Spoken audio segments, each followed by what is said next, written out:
Punching Up, a Nintendo podcast, is brought to you by you. If you want to learn how to support our show, go to patreon.com/laststandmedia.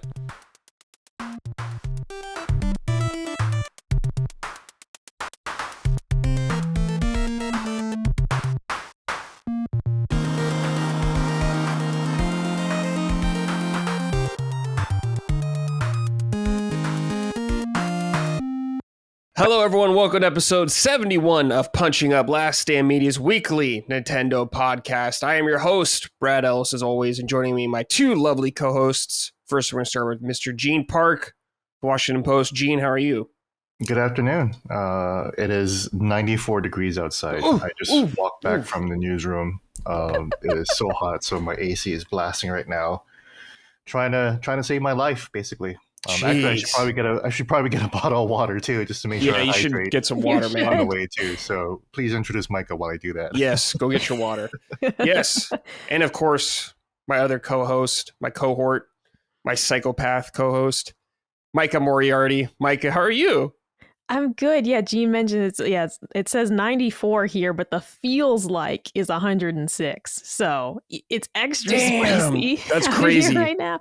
Dude, I went grocery shopping and I was sweating just walking from my car to the grocery store, sweating. Mm-hmm. And I'm not a sweater, okay? And so it's like it's just that bad of like I don't like the heat. Right. I don't feel well in the heat. I'm not like one of those people who's like, oh, it's fine. It's definitely not fine. But I don't normally sweat. And so for me to be like perspiring, just going from the grocery store to the car, like it's fucking hot out here. Yeah, that's crazy. It's crazy. Yeah. I haven't sweat this much since like Guam, which gets about this hot.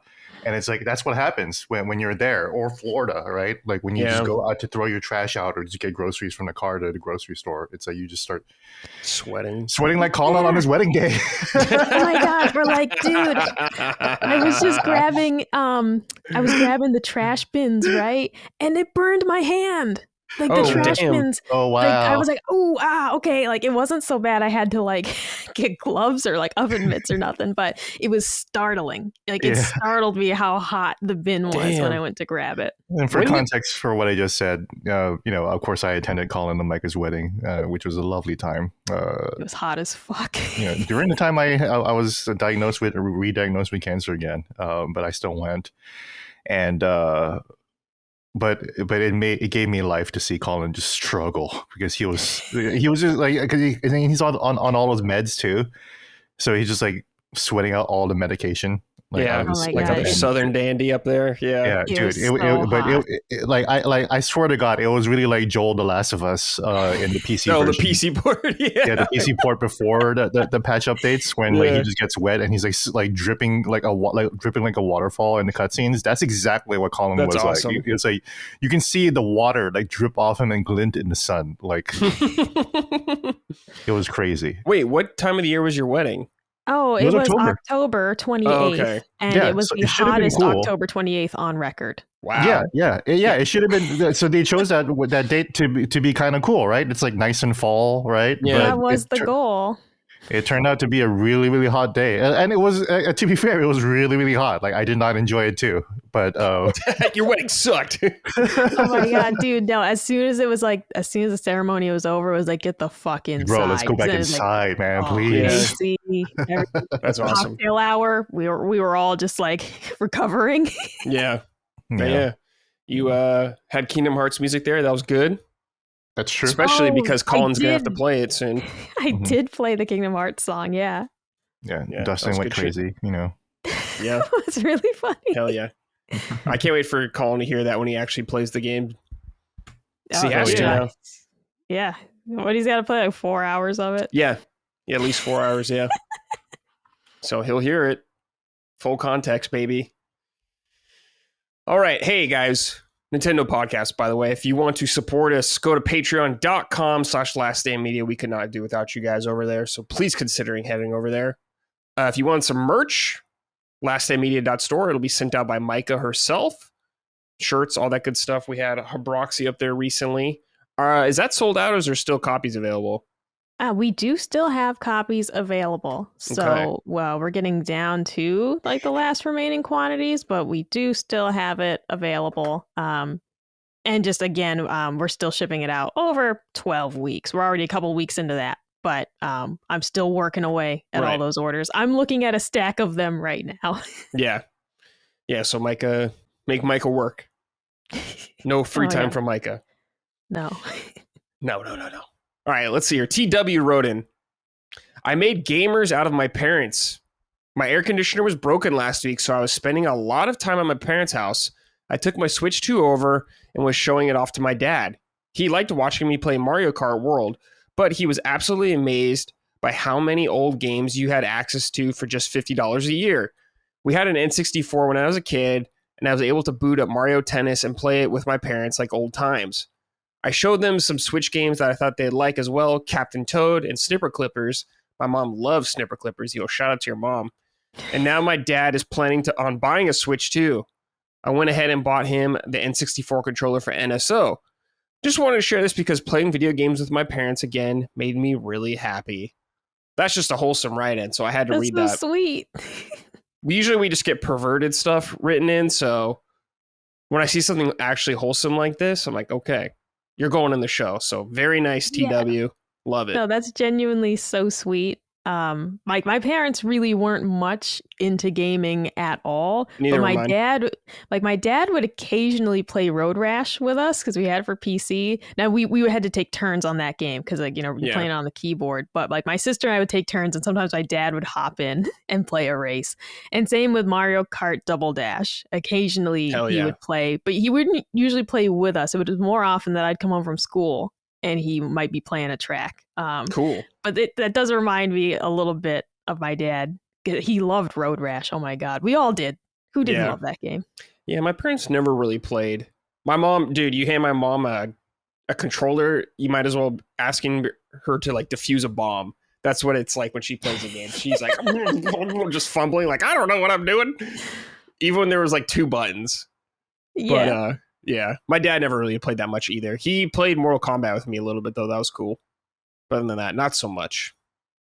Yeah, I think always having my sister being around the same age, my parents were like, they entertain each other. Like, there wasn't enough of an age gap that we like didn't play together, for example. Like, so for the most part, my sister and I played together a lot, just in general, not just video games.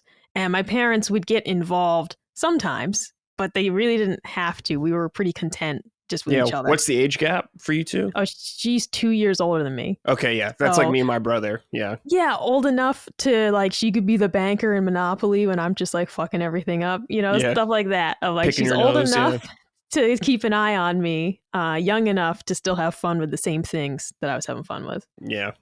Absolutely. All right. So, Micah, in this show we get a lot of barbecue and stuff right in. So I have a couple things here. This is going to be separate in the timestamp, so if you want to skip a couple barbecue questions, these are primarily for Micah.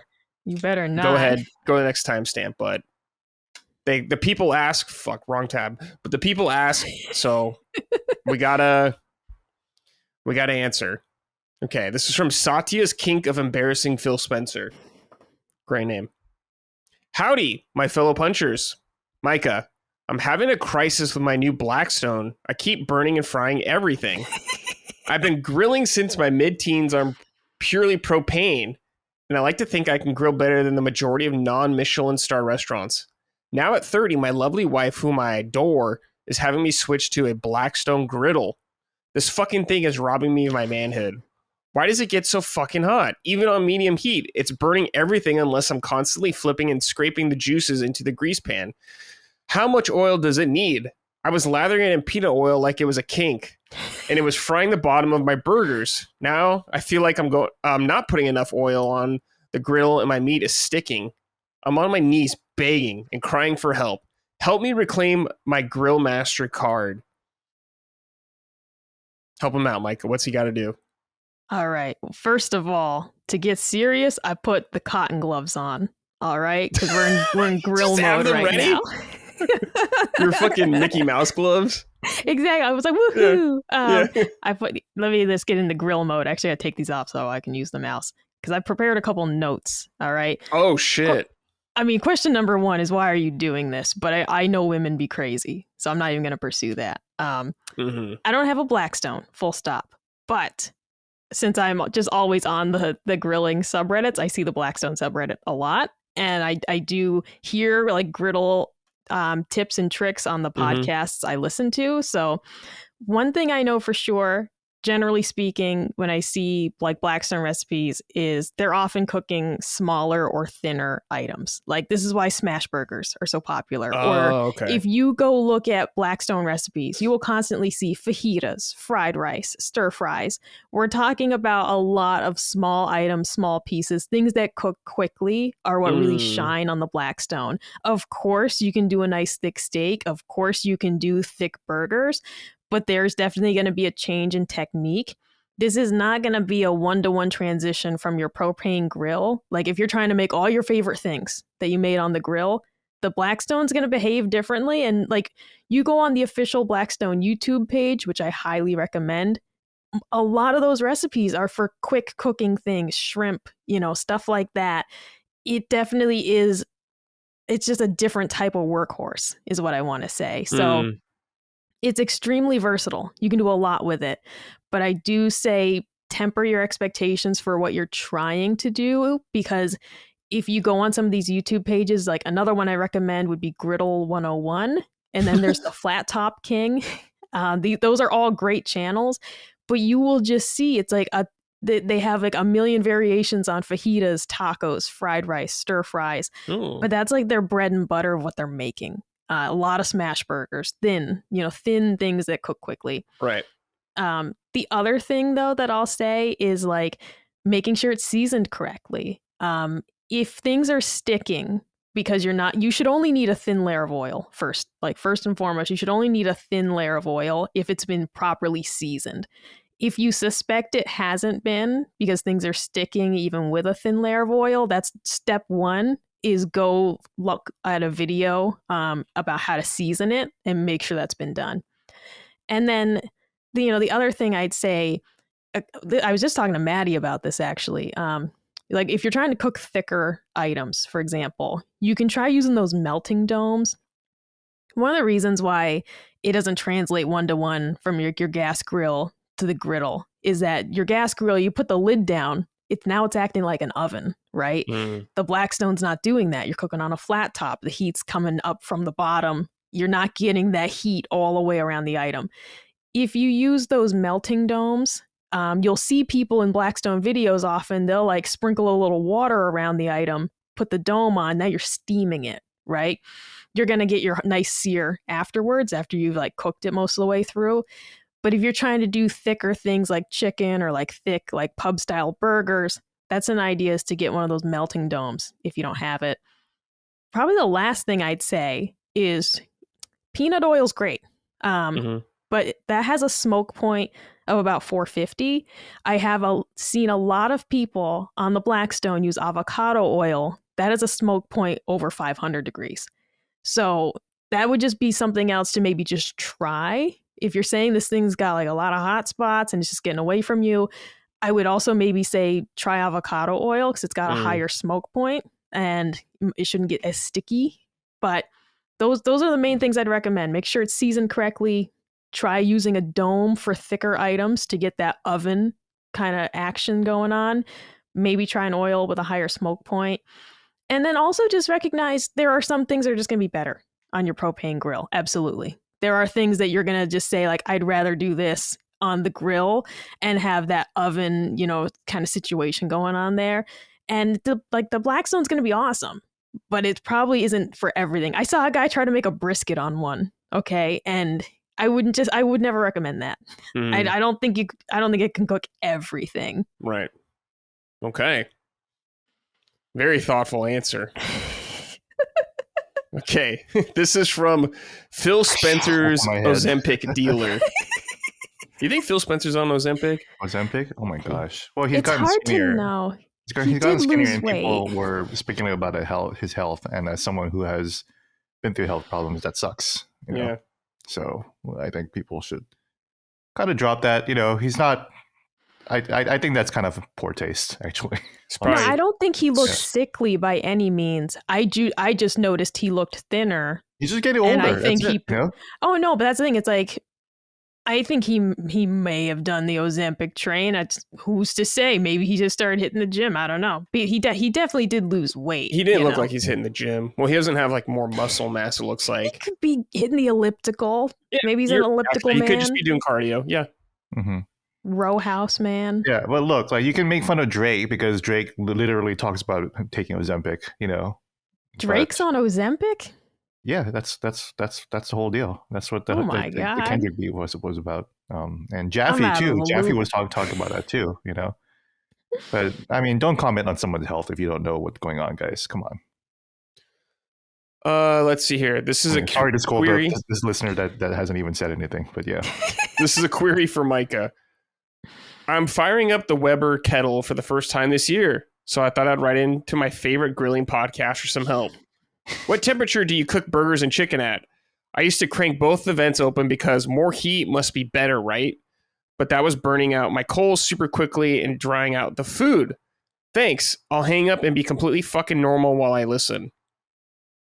Yeah, so on the Weber kettle, I am always setting up a 2-zone fire with a full chimney of charcoal. So like vents wide open.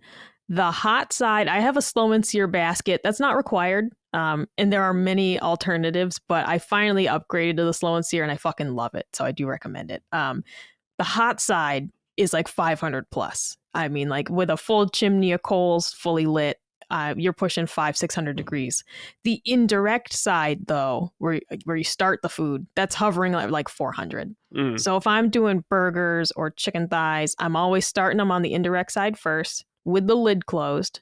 And you always want to make sure that the vent is over the meat when you got the lid on. And then I'll finish it with a sear on the hot side at the end.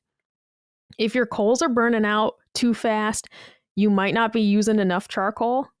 If you're using briquettes, you do want to use like a full chimney. The thing is, it might seem wasteful, but if you close down the vents at the end, you can save that charcoal and reuse it. I always reuse the charcoal that's like half burnt. You just I typically put it at the bottom of the chimney because it lights quickly and it kind of just gets the whole thing going faster. And I just add new shit on top. That's just another benefit too of the slow and sear basket. You can like shake the ashes off of it. If you're using lump charcoal, you might just want to check like what brand you use. Because the pieces are irregular sizes, they don't burn consistently. So if they're burning out quickly, you either want to use larger pieces, like a brand that uses larger pieces, like Jevis Devil has like the XL charcoal, or like Fogo has like the big, lump charcoal. If you're using briquettes like me, I just suggest picking like a hardwood briquette like B&B or Cowboy, something with minimal fillers, because they do tend to burn longer and they tend to reuse a lot better. Yeah, but those would be the two things I'd say. Okay. Final question here from Cobra Dog. What does Micah think of P.F. Chang's? Yeah, I've been to it once. When I lived alone, I was a really big fan of the P.F. Chang's frozen dinners. Like I loved the P.F. Chang's like beef and broccoli and shit. Like I would always get those when I lived by myself. They were excellent. I have not bought those in quite some time. I went to P.F. Chang's once because we do have one here, and I went there on a lunch date with a girl from Bumble BFF. Food was excellent. The love connection didn't end up happening. Oh, Bumble BFF. You actually used that. I think you talked about that before, right? Yeah. This was like 2 years ago by now. But yeah, the food was great. I liked it a lot. It was good. Would I prefer to go to like a local Chinese restaurant? Absolutely. But it was good. I liked it. Prices were reasonable. Service was actually top notch. Okay. The one by me is right by the Cheesecake Factory as well. They're right there. Mike, I'm going to ask Kristen if she wants to go to Cheesecake Factory soon. So if I go, yeah, I am. If she wants to go, we'll go. But if she doesn't, then it's not happening, Micah. If she doesn't, Brad, just go by yourself. I'm not going by myself to Cheesecake Factory. Oh, you can't go have a lunch by yourself, Bradley? No, you can. I got nothing wrong with that, but I'm not driving down there to get Cheesecake Factory. That's right.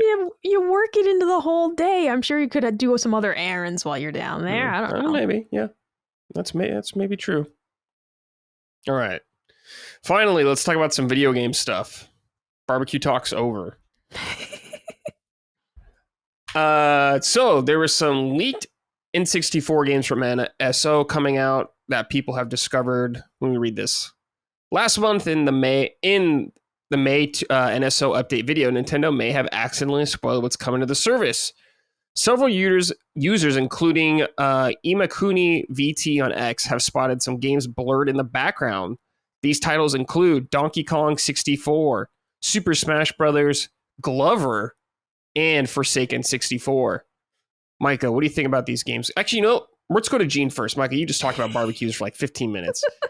Gene, what do you think about these titles coming here? Are you excited for any of them?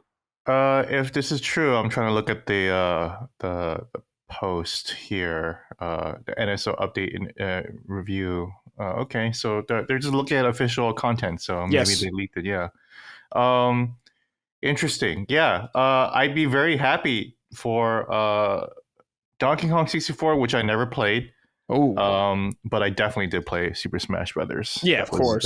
Of course. That's the OG one. That was like a life-changing game. Yep, sure was. You had to be there at the beginning. It was incredible. There was never any game like it. Other video it was game characters insane. playing it. So it would be cool. I feel like most of the audience have never played the original N64 version of it, and that's fair because it's hard to find. Yeah. So if that's being re-released, keep it up to Nintendo, basically. Yeah. Never re-release Melee. Never. They won't do it, dude. They're like, fuck you, never. Smash Melee is Nintendo's Bloodborne. Yeah, and like, what are you gonna do? Play online Melee, dude?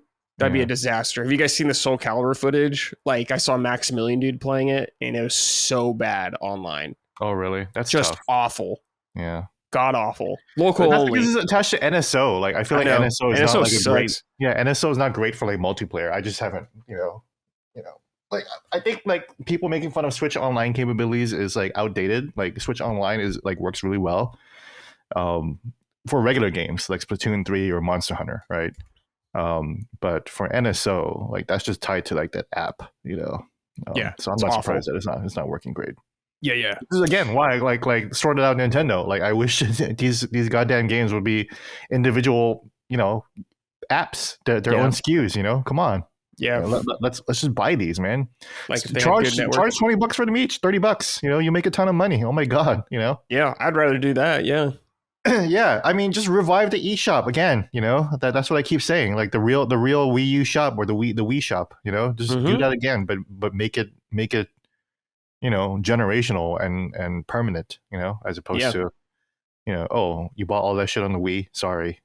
Yeah, I brought this up. Like, I've bought in Super Mario World like 6 times or more. I know, man. It's just like I bought every version of Link to the Past I can get, and it's like, I'll do it. And it sucks, but so just sort that shit out, Nintendo. Please, just make it permanent. Let me have one Link to the Past copy that will live on through Switch 1, Switch 2, Switch 3, and so on. That's the dream, man. That's the dream, man. The bare minimum, especially for games that old, right? Come on, re-release Wind Waker. That's fine, right?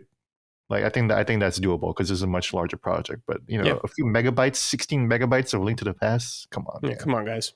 Yeah. Micah, what do you think about this list of games? Yeah, all things I've never played, so I would check out Donkey Kong. I'm not guaranteed I'd love it, but I'd check it out. Glover, okay, actually looks pretty cute. What? Glover sucks, dude. I hate to say it. It looks so cute. Well, actually, though. I don't hate to say it. I've played it. Did you guys see that on video? Like, why does Micah just have Mickey Mouse hands all of a sudden? Like, where did you? Yeah, she's getting those gloves out again for her barbecuing. Yeah. Well, did I explain what these are for? Because I mean, they're glove liners. You wear these under nitrile gloves so that when you can pick up your ribs or your brisket right off the grill. Oh, no, he didn't explain that. I resisted getting these for a long time. I finally picked some up. It's game changing. Being able to pick up the rack of ribs, it's amazing. Have you just been wearing them the whole time? This cuphead ass fucking gloves. What the fuck? I put them on for the barbecue segment. Yeah, she busted them out earlier. It looks like you're about to go on a Cuphead adventure, man. Jesus. Yeah. No, I mean, that's the thing. I put them on like Immediately, I got them from Amazon. As soon as I put them on, I was just like pretending to be like Mickey Mouse. Yeah, absolutely. Yeah, I mean that's. Micah Am I Mouse. guaranteed to love Glover? No, but it looks cute. I'd check it out. Sure. I'll check that out. I'll check The it out on Mickey Donkey Kong. Mouse. Right. Well, actually, as a kid, my nickname was Mikey, and but people used to call me Mickey instead. And my mom was like, "No, it's Mikey," but I got called Mickey a lot. That's funny. That's cool. Yeah. Mickey. Yeah. Well, I mean, also every Micah I've known has been a guy. So you're like, I think the second Micah that I know that's a girl. But Yeah, no, all the ones I know like in real life have always been men, except for there is a lady at my dentist office, also named Micah, also black, also has long curly hair. It was pretty fucking freaky when I first went there. Doppelganger.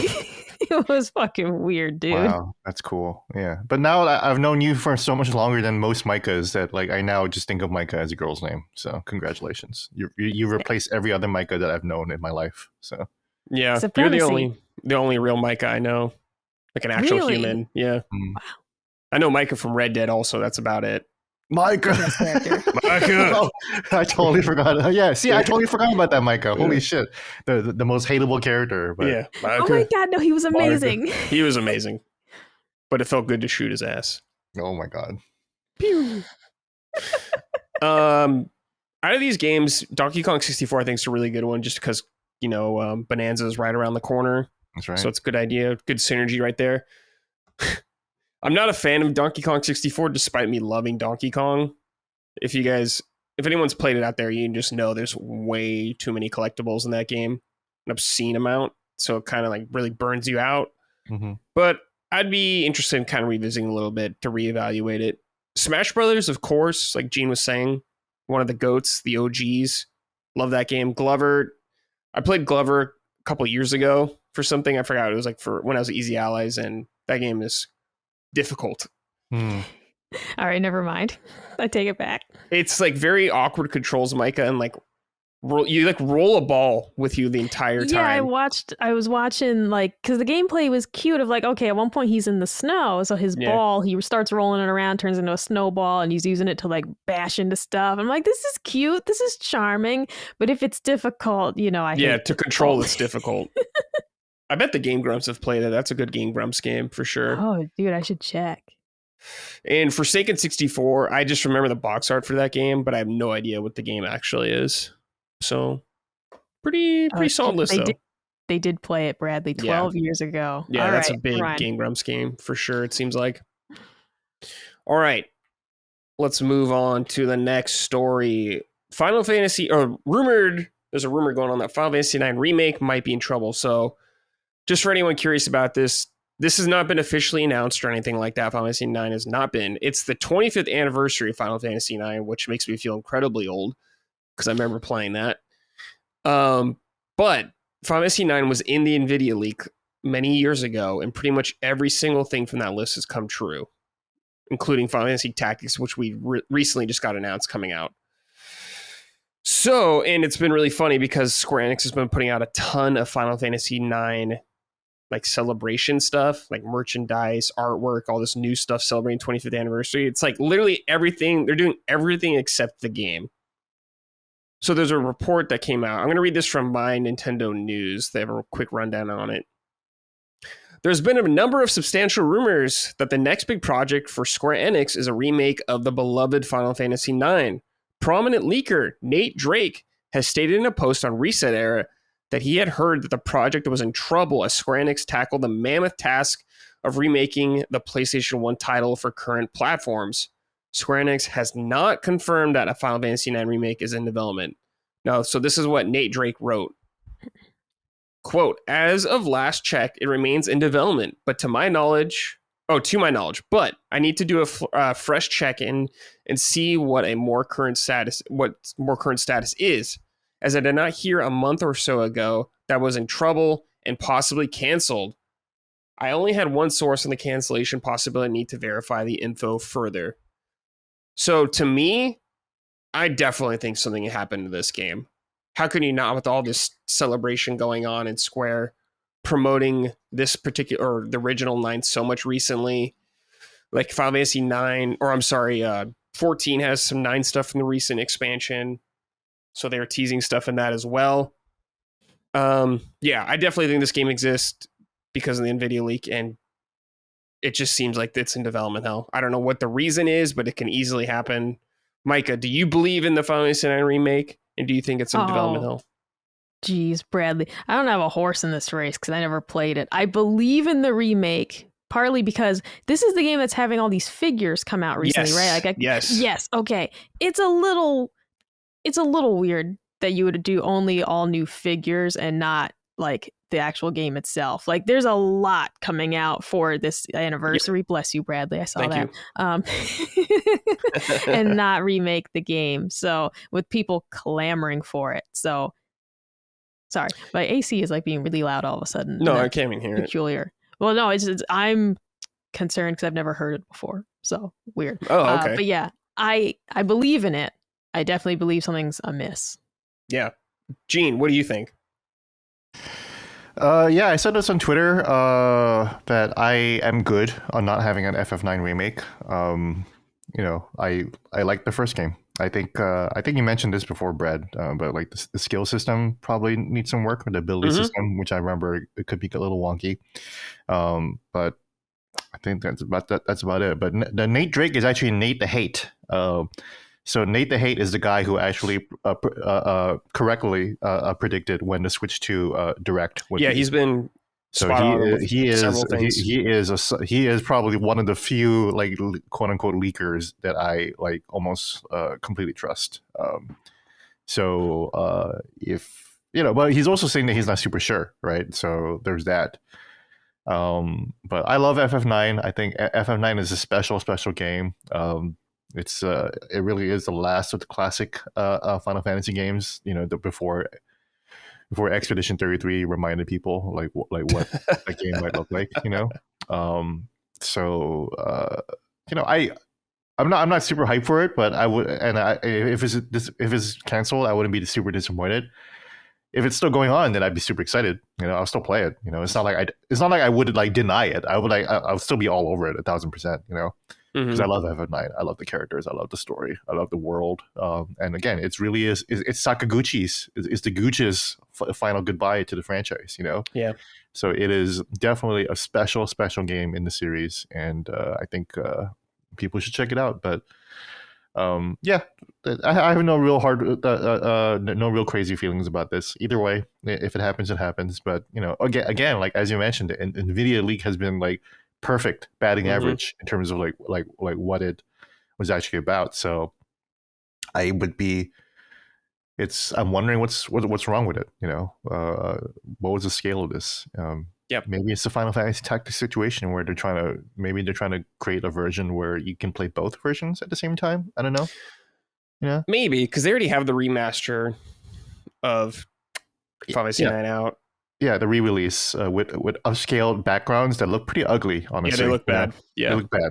So it's like if there's a version of so it's like that's not the best version either, right? So it's like I don't know what they could do with it. Well, I don't know what they're doing with it.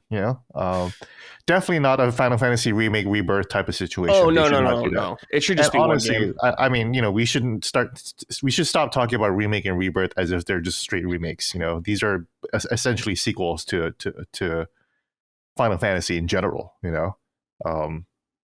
So I don't know whatever. So Final Fantasy IX is my second favorite Final Fantasy, so I really want this to happen. Sure, yeah. I think there is. So if they remake it, my ideal would be is to just keep it very in line with the original. Like you don't need to do multiple parts like 7 or anything like that, which I love in 7, but you don't need to do that for everything. So I hope it's just one game. I would like them to do voice acting and all that kind of stuff, and of course better visuals, but much more similar to the original game than something like 7. And I think even more evidence is a lot of these figures they've been putting out have kind of tweaked art styles, and they look a little different and more what's the word I'm looking for? Modernized, I should say, their visuals. So to me, that's a clear sign of like what their art direction they were going to do for that originally was going to be. I don't know if that is what it's going to be or whatever it's going to happen, but I really hope this game comes out one day because I would love to play it again. And I know a lot of people would like 9 if they played it, because probably a lot of people missed the boat on it. And the remaster version, yeah, like Gene was saying, has ugly backgrounds, so it'd be great. Bring it out. All right. Let's see here. Oh, right. All right. The Diddler wrote about this. Hey, Mega Punchers. Are you excited for the FF9 remake? My question is, when did this news even come from? Or where did this news even come from? And why does everyone believe it? Maybe it was in the NVIDIA leak, but it could have just been a remaster. Square also shifted its game development priorities after the leak, if I'm not mistaken. I love FF9, but I don't understand why there's so much hype behind a project that is only a rumor. Do people actually think Square would spend the money on a full remake of FF9? I mean, come on. They had to split FF7 into 3 parts. That's exactly what let's talk about, yeah. I disagree with him on a couple things right here. It's like the NVIDIA leak is a huge part of it, especially how accurate it has been. So I think that's a big reason why a lot of people believe in it. And if he's saying, do people actually think Square would do something like this? Fantasy VII Remake was a rumor for many, many years before it actually came to fruition, and no one thought it was going to be multiple parts. So I don't see why they wouldn't do a remake of 9, especially when they've remade several Final Fantasies in the past.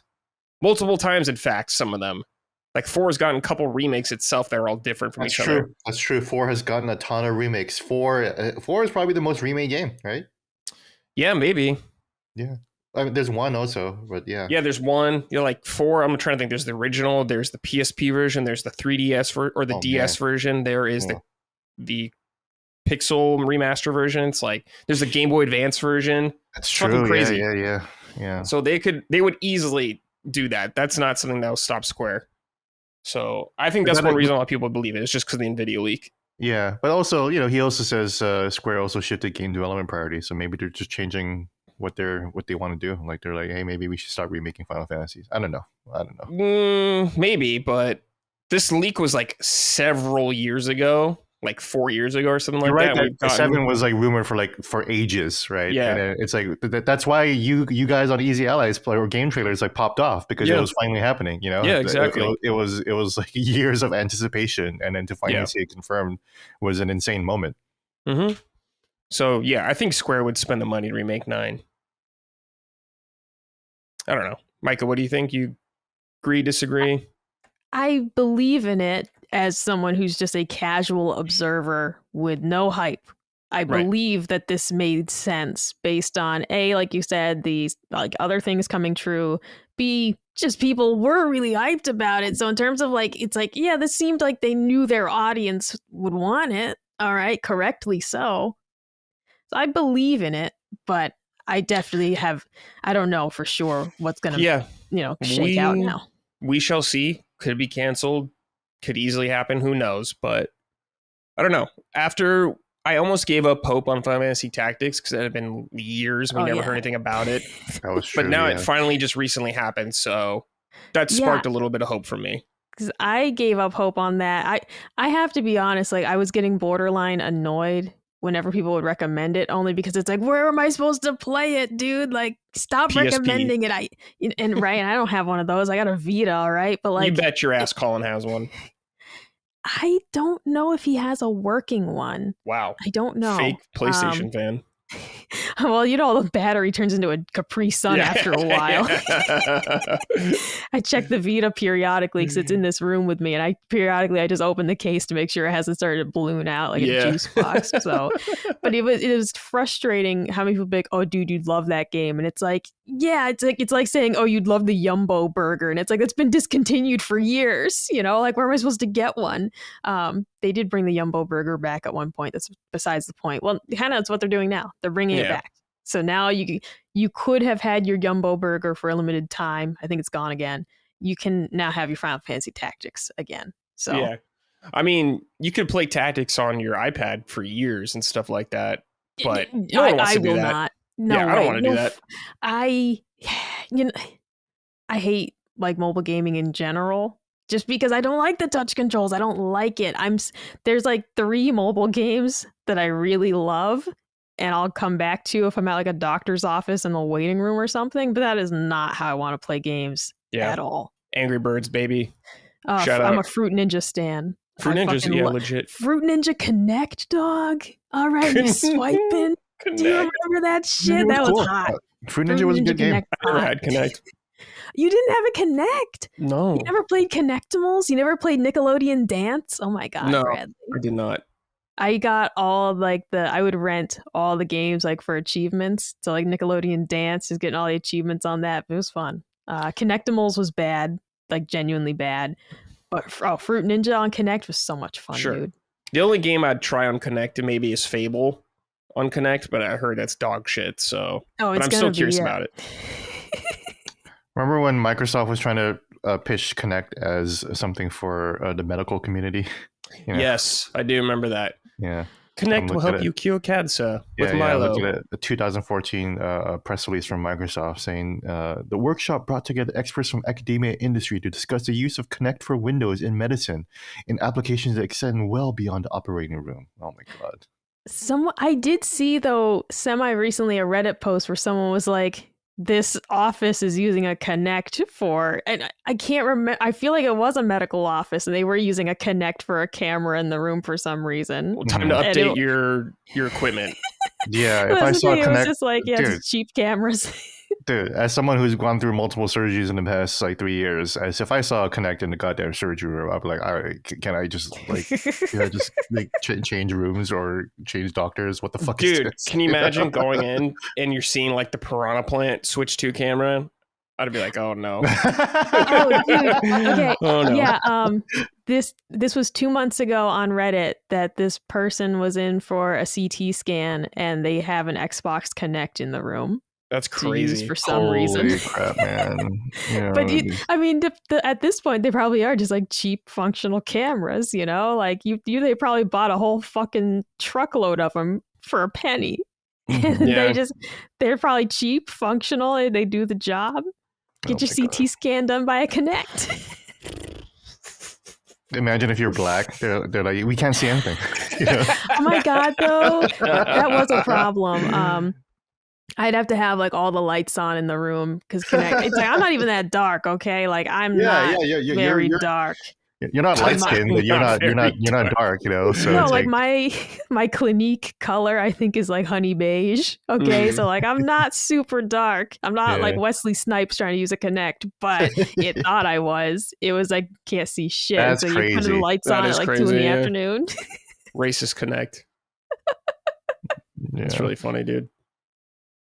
All right, next story here. Nintendo is considering shorter development periods. I'm going to read this from my Nintendo news as well.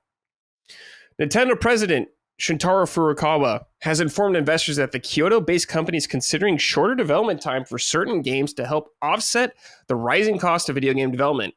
With hardware and games becoming more and more advanced, the costs are steadily rising, with longer development times just one factor in costs spiraling. Mr. Furukawa said it is something they will consider moving forward. This is likely an effort to affect smaller titles as opposed to mainline Mario and Zelda titles.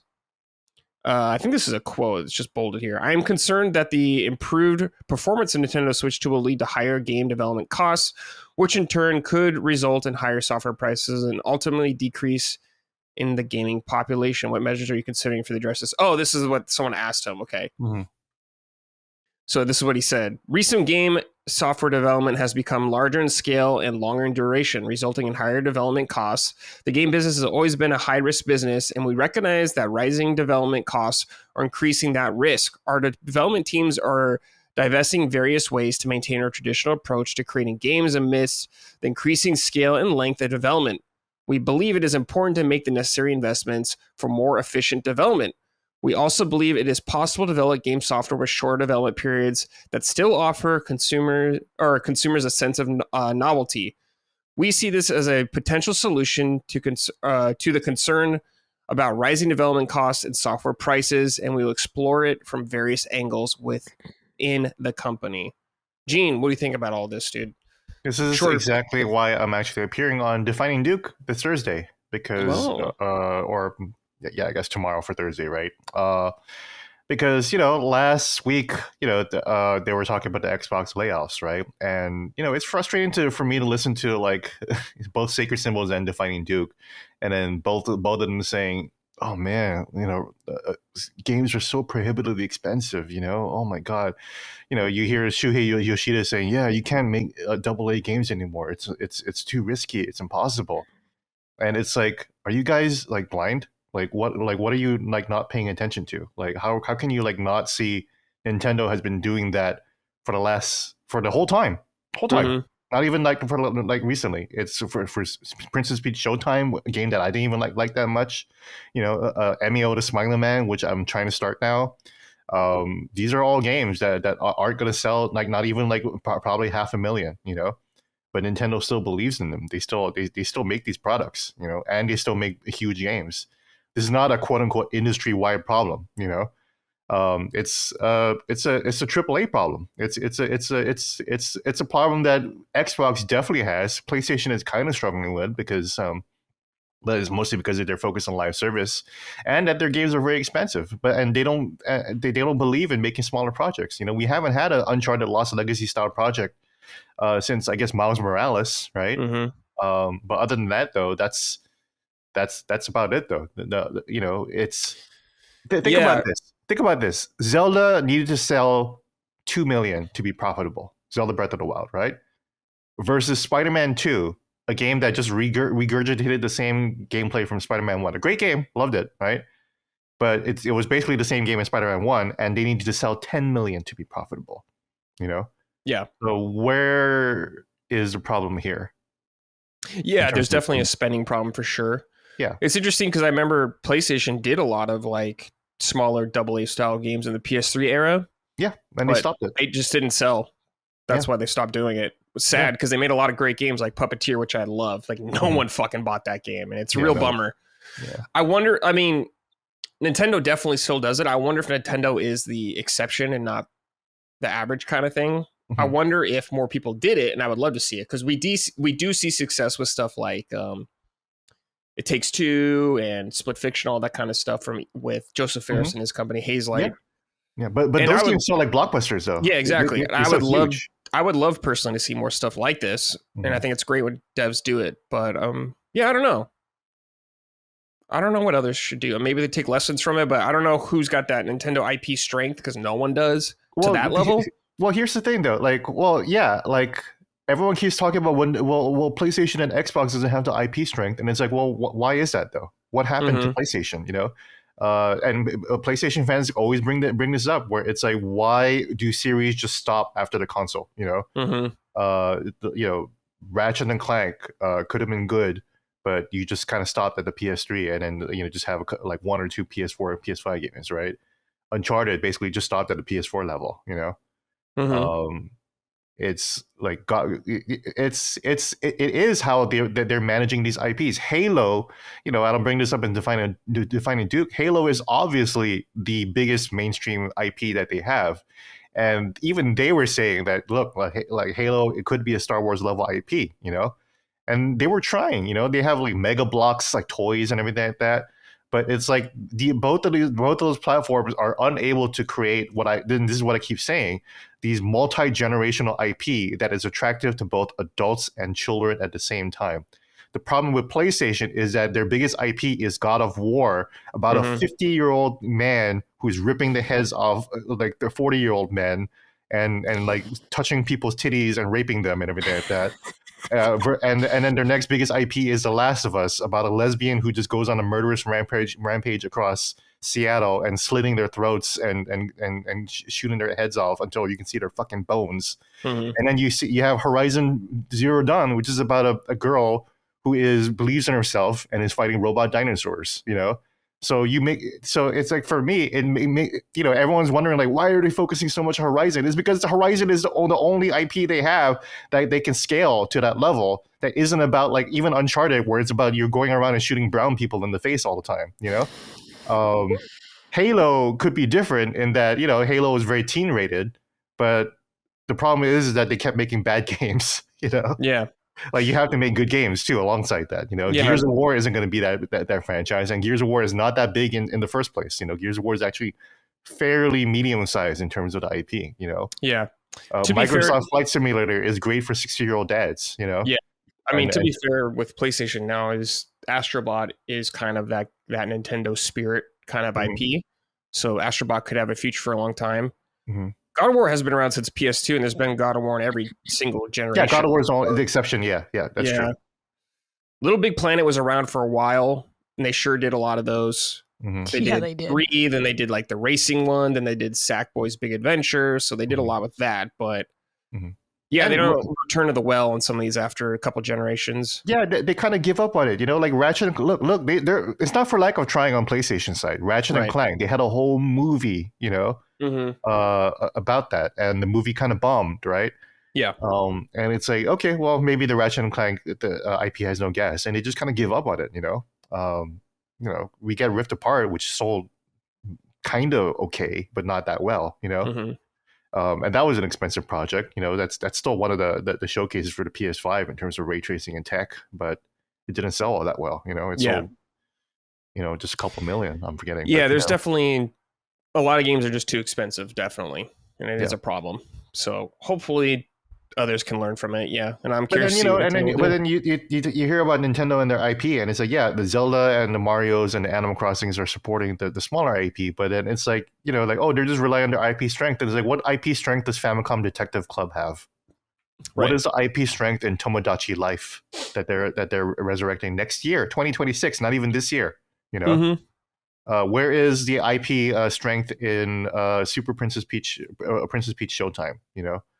Or even Fire Emblem, a game that's very niche, but they still believe in that, and they're funding it. And of course, my favorite Xenoblade Chronicles, which only sells 2 million at the most. But they're still supporting that all the way. Fucking Xenoblade Chronicles 3 had its own direct, its own 20-minute direct. They're promoting it like PlayStation is promoting Ghost of Yote. So Nintendo so clearly believes in their products, and they're trying to build new IP along with the old IP, So this thing about like, oh, they're just relying on Mario nostalgia, and it's like, yeah, they kind of are, but it's still supporting all these other projects that are passion projects too, Yeah, like Dragon Drive. Yeah, fucking look at Dragon Drive, for fuck's sake, Look at that piece of shit,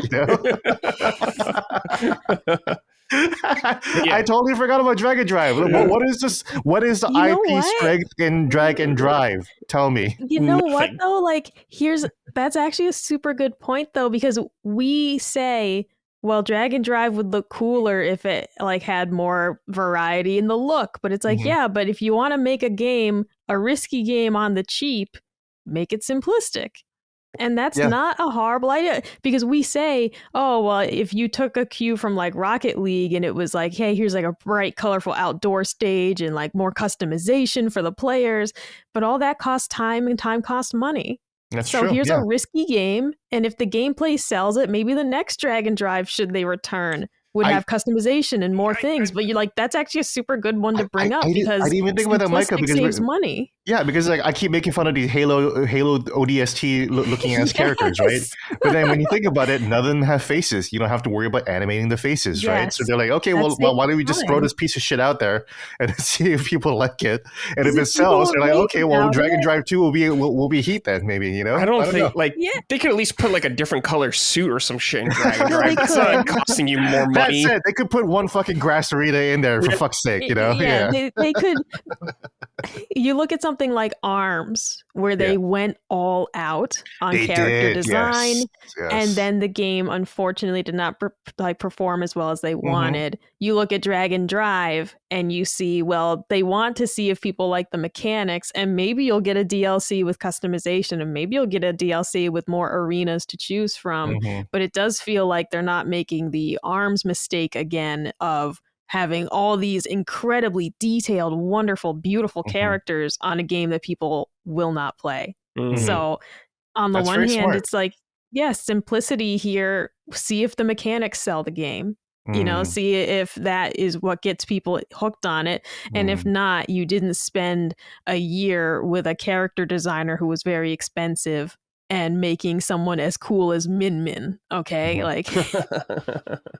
This is making me want to try Drag and Drive, like giving Drag and Drive an honest shot now. Thanks, Micah. That's some good perspective. Dude, please do take the bullet for me. I might just do that. Yeah, just tire my arms out. But Yeah, you can. It's so funny that instead of making games about arms, they're just gonna be like, oh, here's a game that's gonna ruin your arms. Yeah. But yeah, I'm there for it now. Definitely. Yeah. All right, guys. Let's talk about what we're playing. I'll just start because I don't have a ton to say because I finished Death Stranding 2, though. It is done. I listened to your summon sign. Yeah, it is my favorite game of the year so far. I adored it. It was great. I'm not going back to it right now to I'll play it more later to do more stuff, like optional stuff, but I'm just taking a little break to cool off, let it settle, but it was great. I really liked it a lot. I did start finally Neo Dimension Fantasian yesterday, and I just played a little bit of it, which is that old Apple Arcade game that Sakaguchi Miss Walker did. Yeah. And so far, I'm really digging it.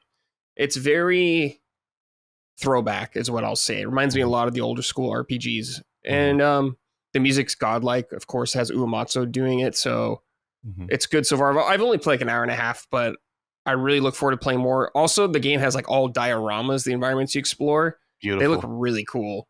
I really love the diorama look for it all. So yeah, I'll be reporting back more on it. I did a story on that when it came out for Apple Arcade, but they built these dioramas and they look so cool. Just filmed them. So that's why, like, we talk about like, oh my god, look at the practical effects of old movies versus CG. Like the old movies look so much better. And I mean, it's kind of weird here because your characters definitely stand out more on the backgrounds. Like they don't blend together super well, I'd say, but they look really cool though. So I'm totally down with it. And it's something a little unique. So I'm having a good time with it more. And I'll report back more in the future when I have more to say on it though, because I'm still pretty early in the game. But Micah, let's go to you. What have you been playing? So I'm still working on Rido Remastered. Oh, right. Yeah. It's still really great too. Cool. I'm not getting bored with it at all. I keep unlocking new areas of the game. It's hard at this point to talk about what you're getting without any spoilers, but it's cool to just continue unlocking new areas of the map, which include new demons for you to encounter, higher level demons for you to capture, battle, fuse. It's funny because in the Persona games, fusing your personas is like half the game, right? But I often found it tedious. I don't know why. I just always was like, yeah, you have to do it. You got to fuse them, but I just want to get back to the gameplay. I don't know what it is about this game that it's actually clicking for me that this part's fun. That this part is fun to look at the table and be like, whoa. When I get to level 29, I can get that guy and then be excited to come back later. Cool. I don't know what the disconnect. Actually, I think part of it is that in Persona, I kind of get attached to them and I don't want to switch them out.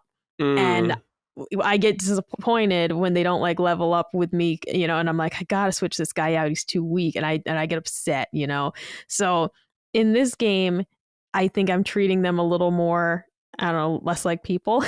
And so they'll be kind of sad when you fuse them. They'll be like, you really want me to go? And it's like, all right, don't make me feel bad about it.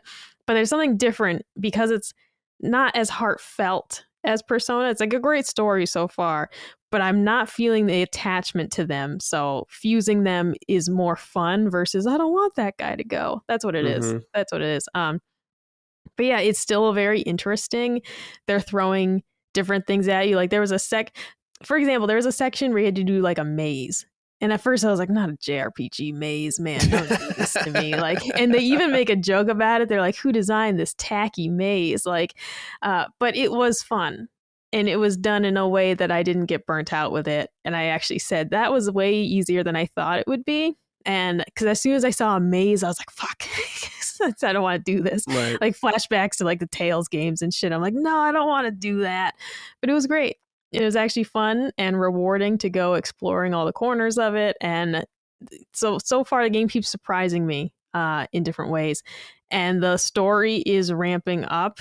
It's getting weird in the good Japanese way. So yeah, I'm maybe I want to say I'm halfway through. I might even be a little further. I'm avoiding looking at like a walkthrough like chapter list, but I feel like I have maybe passed the halfway point here. It's hard to gauge because, like we discussed, people are giving so many different times on like how long it took them to beat this game right now that it's like I'm feeling like time's not the best indicator right now. So I'm enjoying it though. Still highly recommend this if you're on the fence about it. Cool. Excellent. Gene, what have you been playing, man?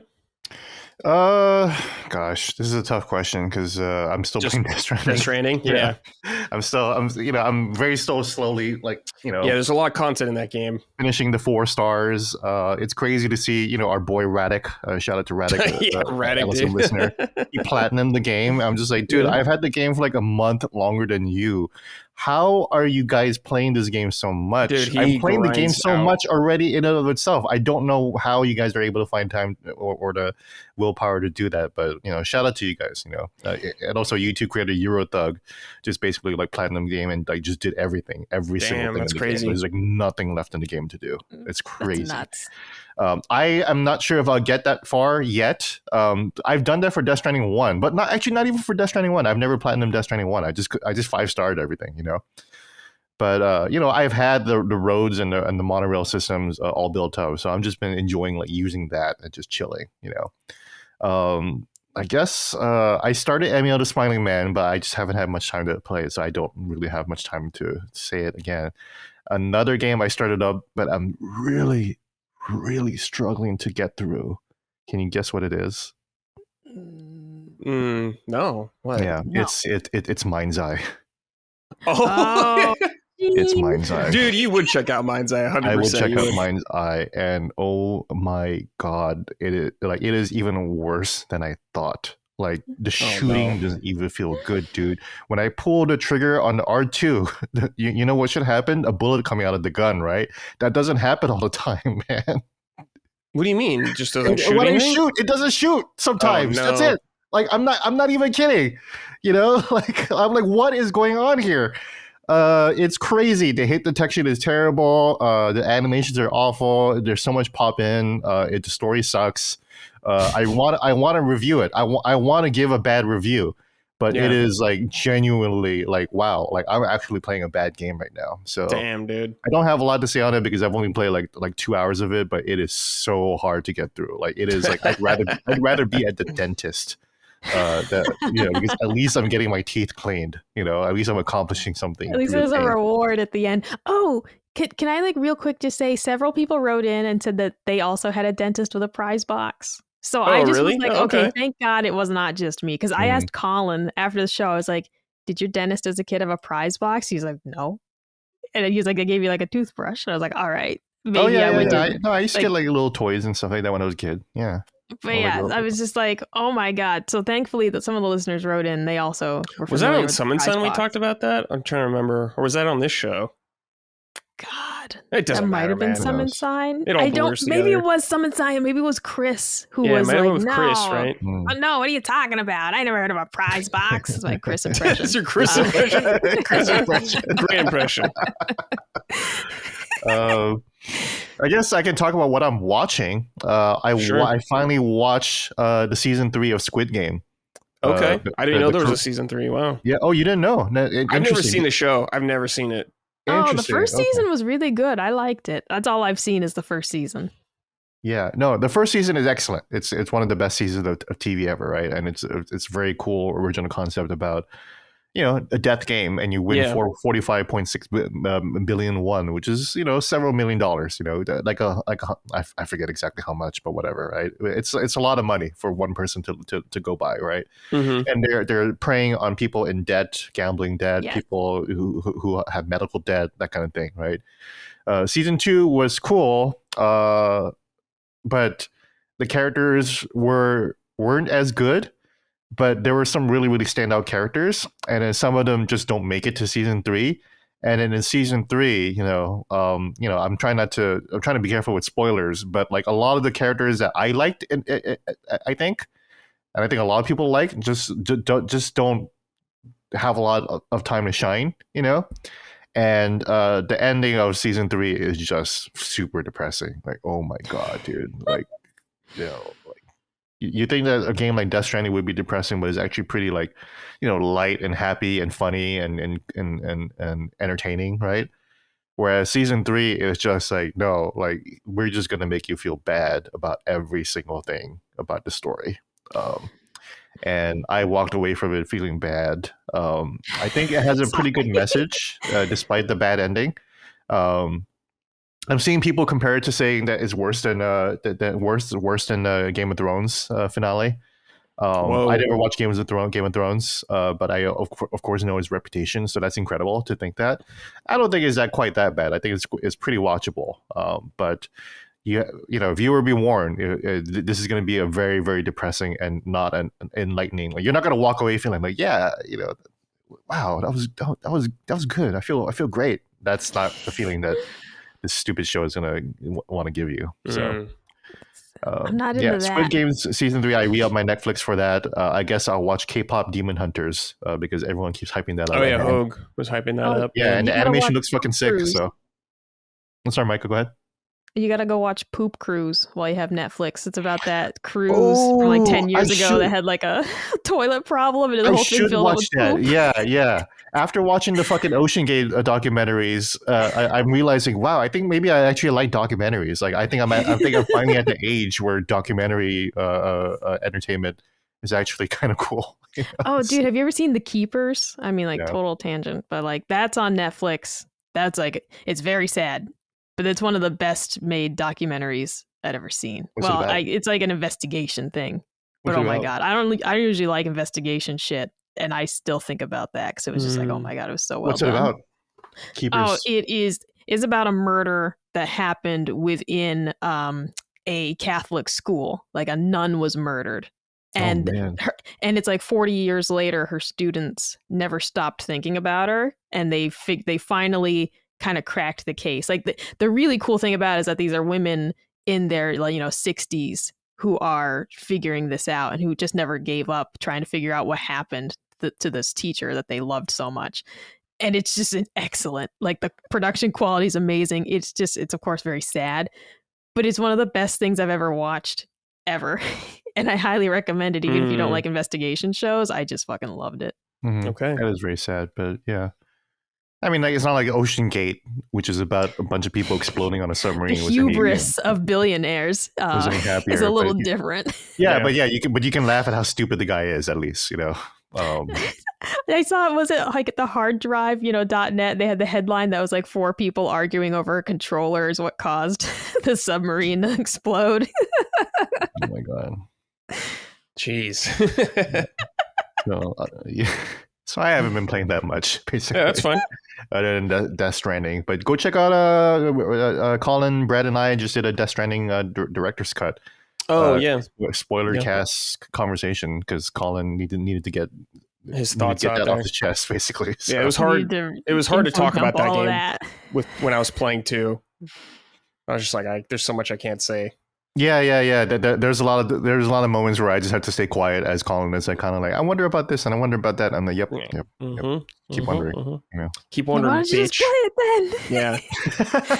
No, he's is he playing Doom: The Dark Ages now in between? No, he told me he thinks he can finish Death Stranding maybe tomorrow. I think he said the last thing he was up till 5 a.m. playing it. I think he said the last thing he has to do is the collectibles. What is it, microchips or something? The memory chips, yeah. That's annoying.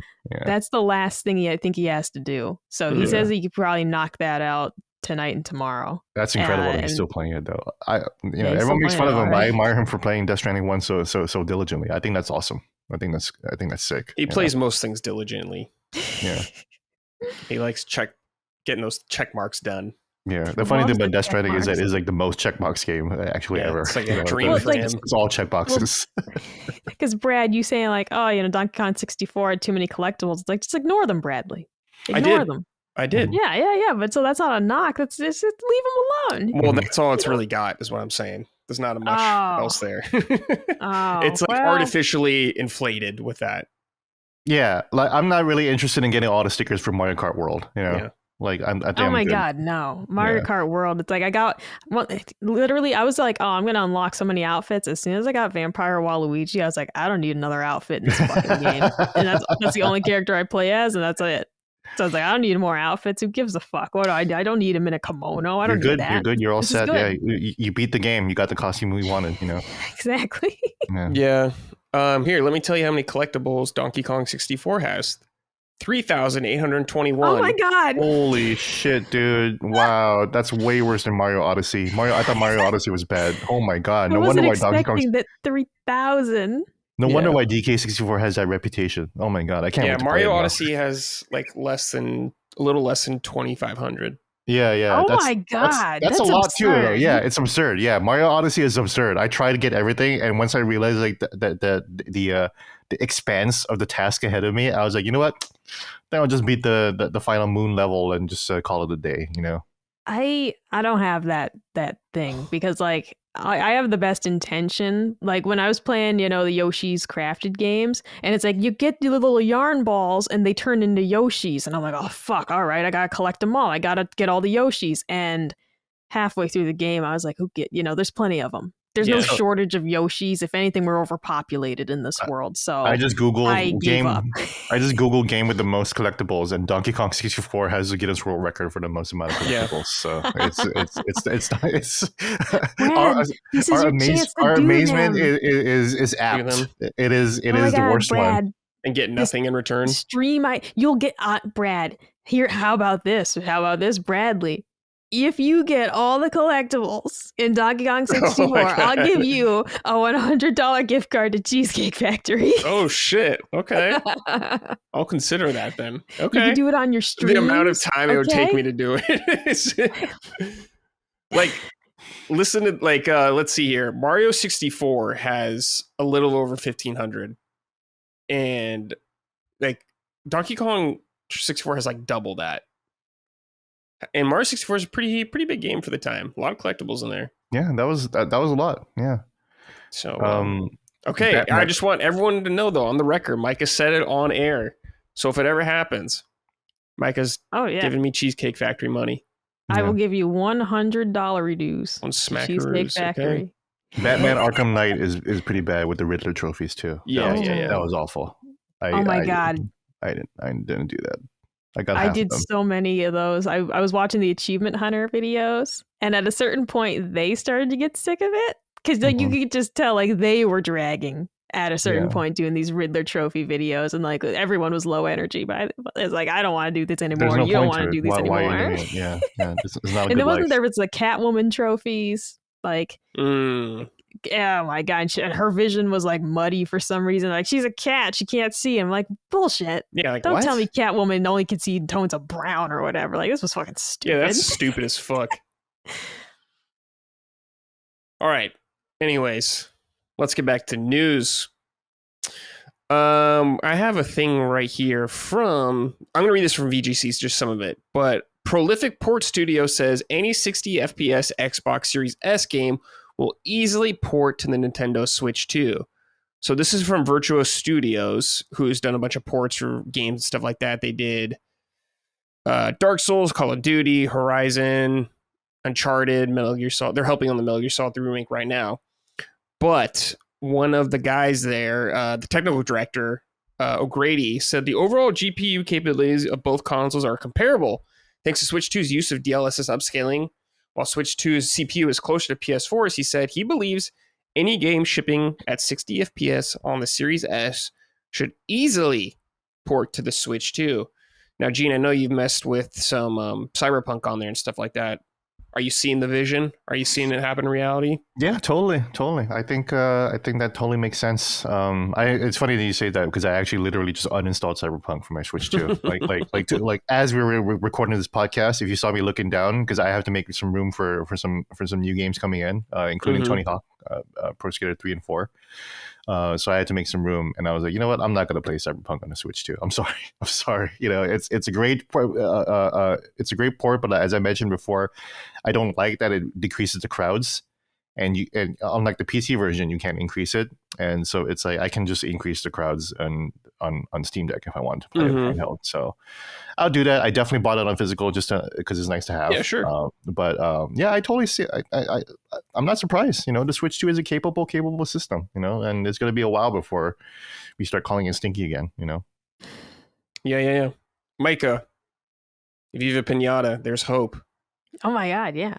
Well, there isn't because There's Microsoft no hope, it's don't give dead. a fuck. Well, it's- okay. I mean, I don't know, man. okay, Maybe yeah. they'll get desperate. Maybe they'll get desperate and they start clinging to nostalgia. And I'll be nostalgic, okay, Microsoft. Like, hey, throw me a bone here, Phil. Please, God, Phil. Please, I God. gave you a 10 on your outfit, and That's this is true, how you you did. repay me. Yeah. This is how you fucking repay me by not giving me Viva Pinata on modern consoles. I trust this man. I don't know. The guy works for the port studio. Yeah, he knows what he's doing. I trust this guy. Will anything come of it? Who can say? But do I trust his opinion? Yeah. So I guess see. that means pretty much anything that can run on a Series S, I suppose. He said only 60 FPS, I guess. Like, I wonder if Sea of Thieves and stuff like that will run on it fine or whatever they're going to do.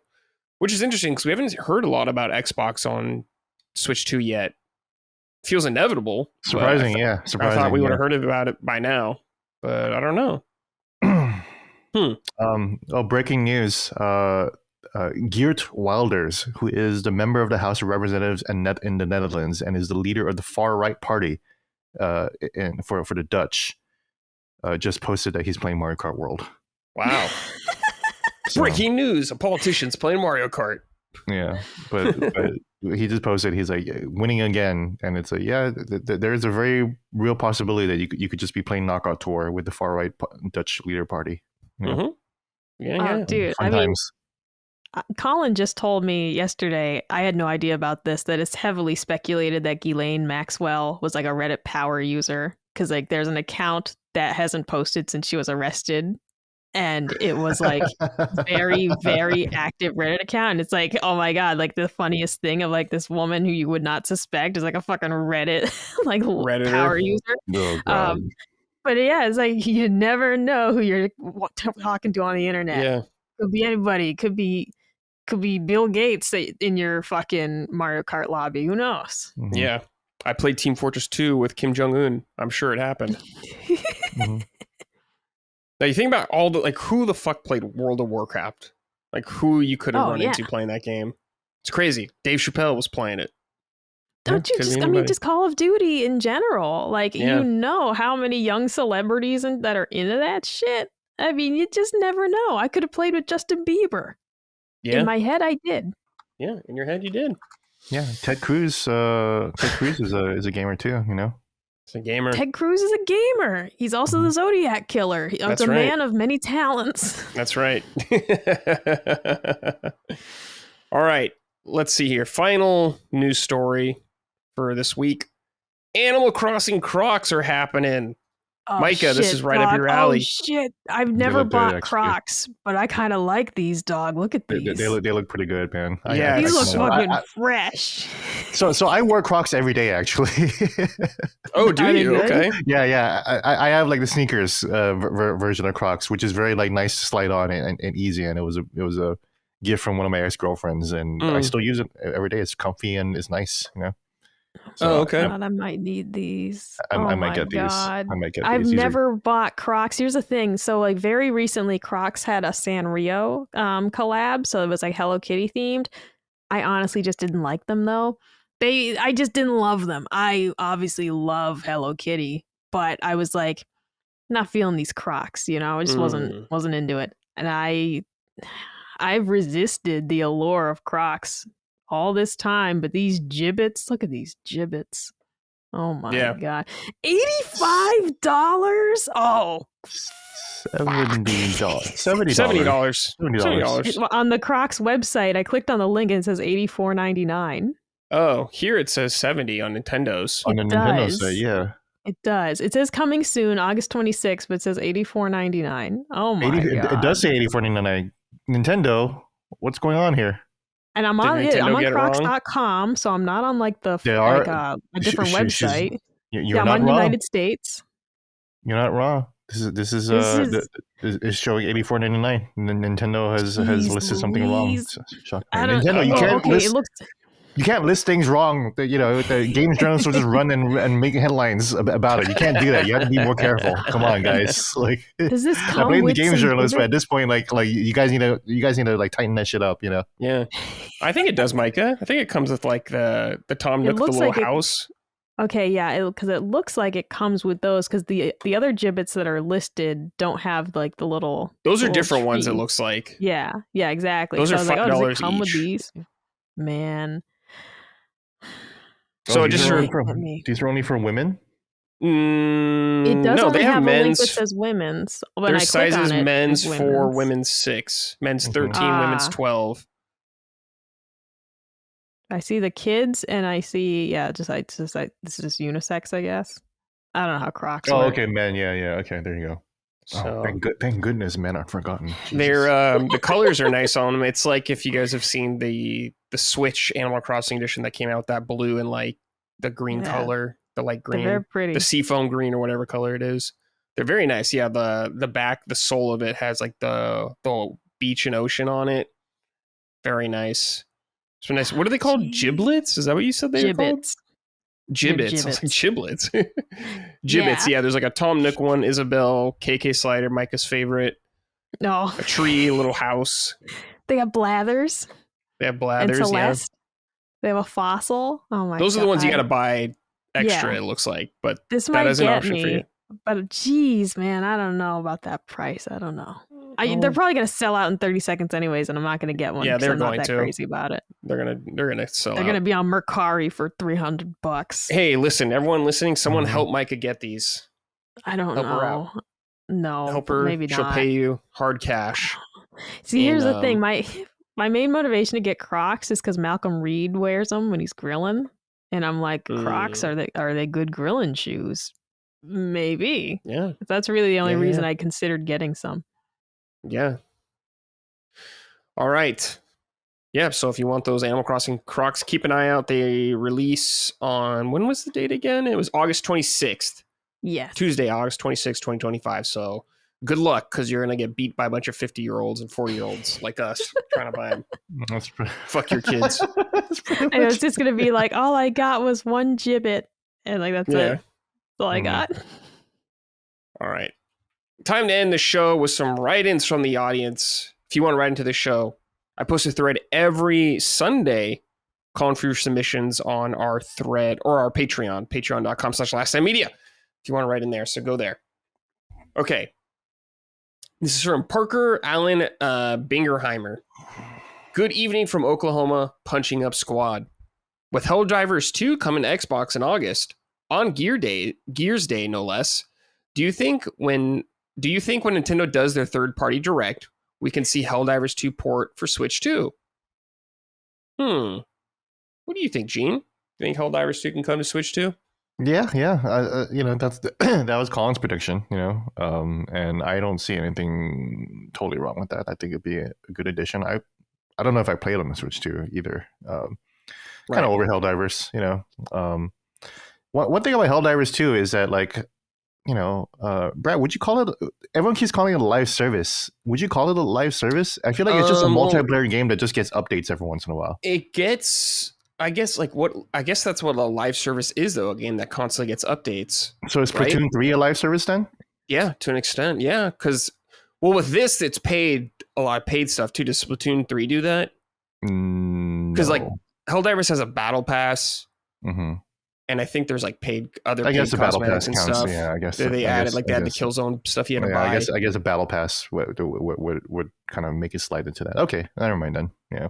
I mean, it's a messy term, so So I guess I would count it as a live service. Yeah, but like I just every time people talk about PlayStation Live servers, everyone keeps citing Helldivers 2 as the only success, and it's like I don't think that even I don't think that's even the live service success, the kind of live service success that PlayStation wanted. It's just No. kind of I mean, limited, everyone wants Fortnite money, but that's like, I don't know, it's not going to happen. but that's the thing. It's not Fortnite or Roblox or Minecraft. Or I mean, Minecraft is barely a live service too. It's just a game that works that plays infinitely. But Roblox and Fortnite definitely are. Yeah.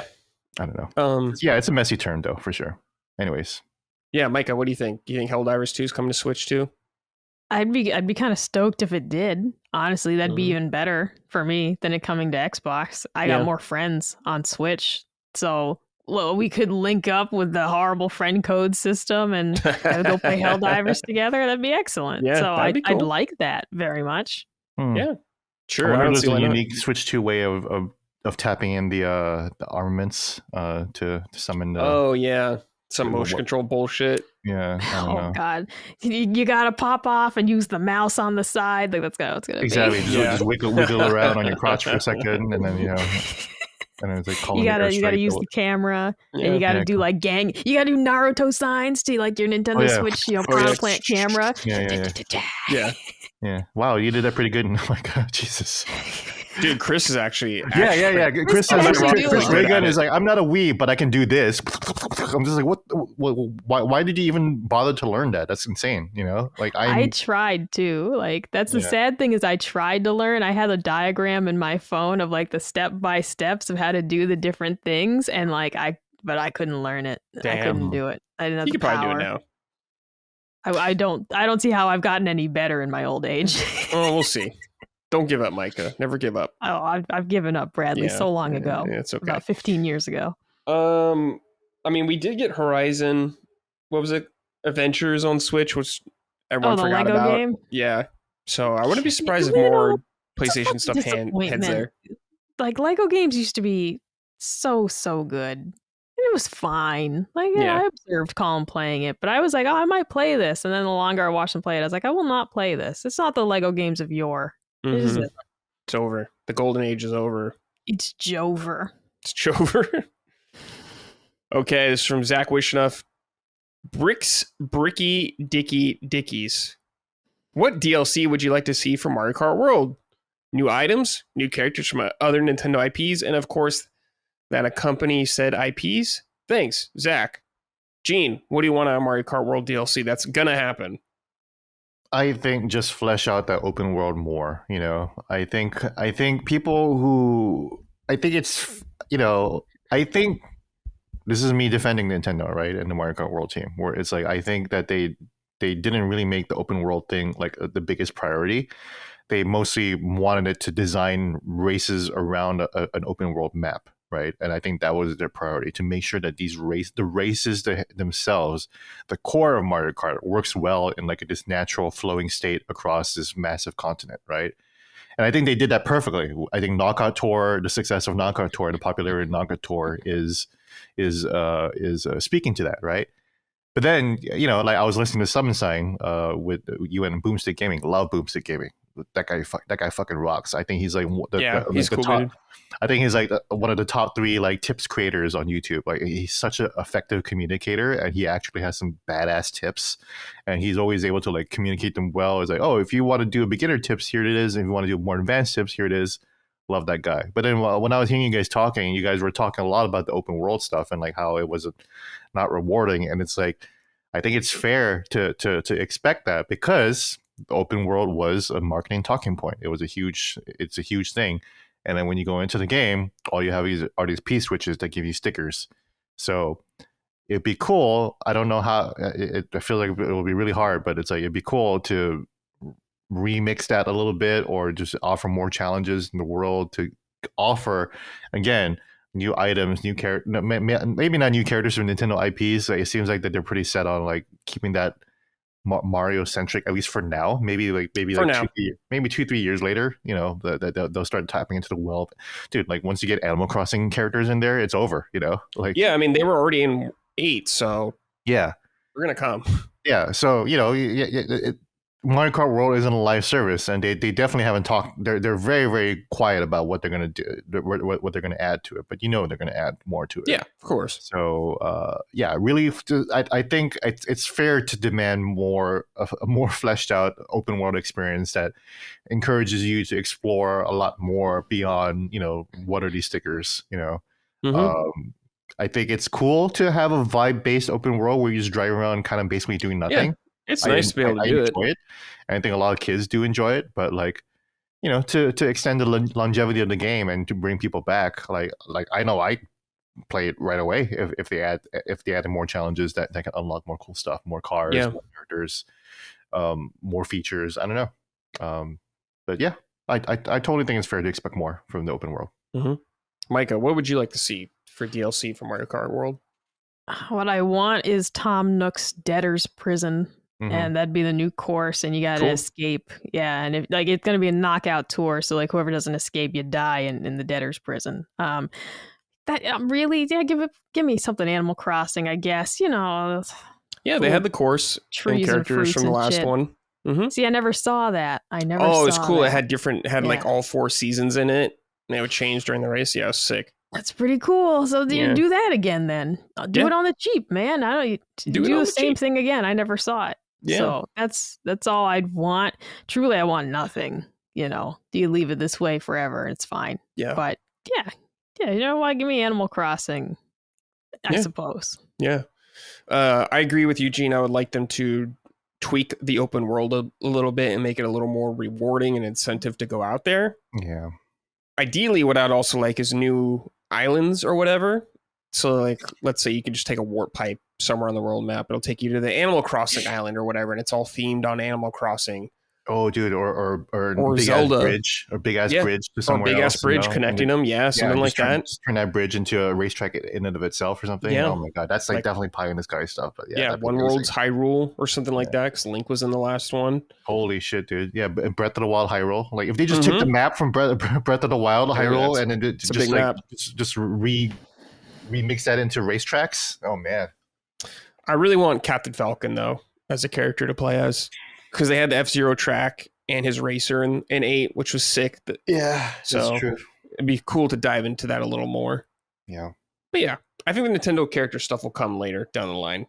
Yeah, not right away. I think they don't need to do it right now. I think they really want to focus on Mario first, but yeah, which makes sense. Yeah. All right. This is from Lizard. Hey, Gene and Brad, this is more PlayStation related, but I missed my window for Summon Sign, and I figured since you're both playing DS2, I'd pose this question. What motivates you to get the plat for a game? I'm only a year into the ecosystem, but this is my first time. I love a game so much that I want the platinum regardless of what it entails. Cheers. What do you think it is, Gene? Yeah, I think you got it. I think if you love the game so much, you wanna feel like you explored every inch of it. You want to feel like you completed it. You know, which is what I did with Elden Ring. But also the reason why I did it with Elden Ring is because it is actually a relatively easy platinum to get compared to like other games. You know, you want to collect all the weapons, which is fun, and why not collect all the weapons? Beating the game, of course, but then it's not asking for some crazy task or whatever like that. You know, so I think it's a mixture of. Is it relatively reasonable? I think Death Stranding is actually relatively reasonable. I think the only reason why it's hard is because it just takes a lot of time to do it. But you know, and it's why. Well, I mean, I don't know. Like, Colin is autistic, so Colin is mentally ill, so that's why he does this, right? But for me, it's like I only have 10 platinums on PlayStation, and a lot of them are Insomniac games because Insomniac makes them very, very easy. But I also love Insomniac games. And it's like, you know, like a mix of like Bloodborne. I got the Bloodborne Platinum too, so it's like. But the Bloodborne Platinum wasn't too hard. You know, you just have to beat the game a few times and make sure you explore and get everything. You know, and so usually when a Platinum is about like getting everything or just finishing every reasonable task in the game, then that's fine. You know, I'm thinking about getting the Platinums for the Devil May Cry games. You know, sure. When you want to talk about unreasonable and challenging tasks, but I love playing Devil May Cry. I love, like, you know, this is kind of like a sequel to like the easy mode conversation that we had in Constellation. But like sometimes I like to just challenge myself and just like pump things up to Dante Must Die. And I think, you know, that it's in itself is rewarding and it's nice to see a thing. But for me, you know, the PlayStation 5 has those little widgets in the on the home screen, and one of the widgets I have is displaying the platinum trophies, and then it shows my platinum trophies as 7, and I was like, that is an ugly number to have on the home screen every single time. So I looked at all my games, and I was like, what 3 games can I platinum relatively easy so I can make it a nice even 10 platinum?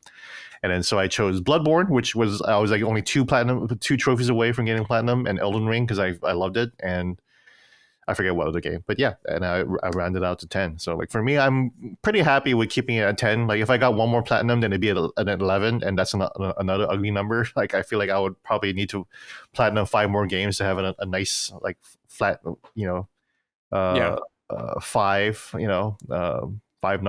related number. I don't know, 20 platinums. But yeah, I'm not as obsessed with trophies and achievements as some people are. Definitely not nearly as called. Yeah. So. I'm kind of with you. It's just like I like to see everything the game has to offer, pretty much, and platinums often tie into that kind of stuff. And like you, I do like the challenge often of pushing myself to things, but I only do it for games I really like. Yeah, like I won't platinum a game just to platinum it. Some games are really easy, like you just beat the game and you get the platinum, kind of stuff like that. So it's pretty chill. But like to me, I only do it for games I really care about. Like yeah, I have 30. I think I have like 38 or something like that. 39 maybe.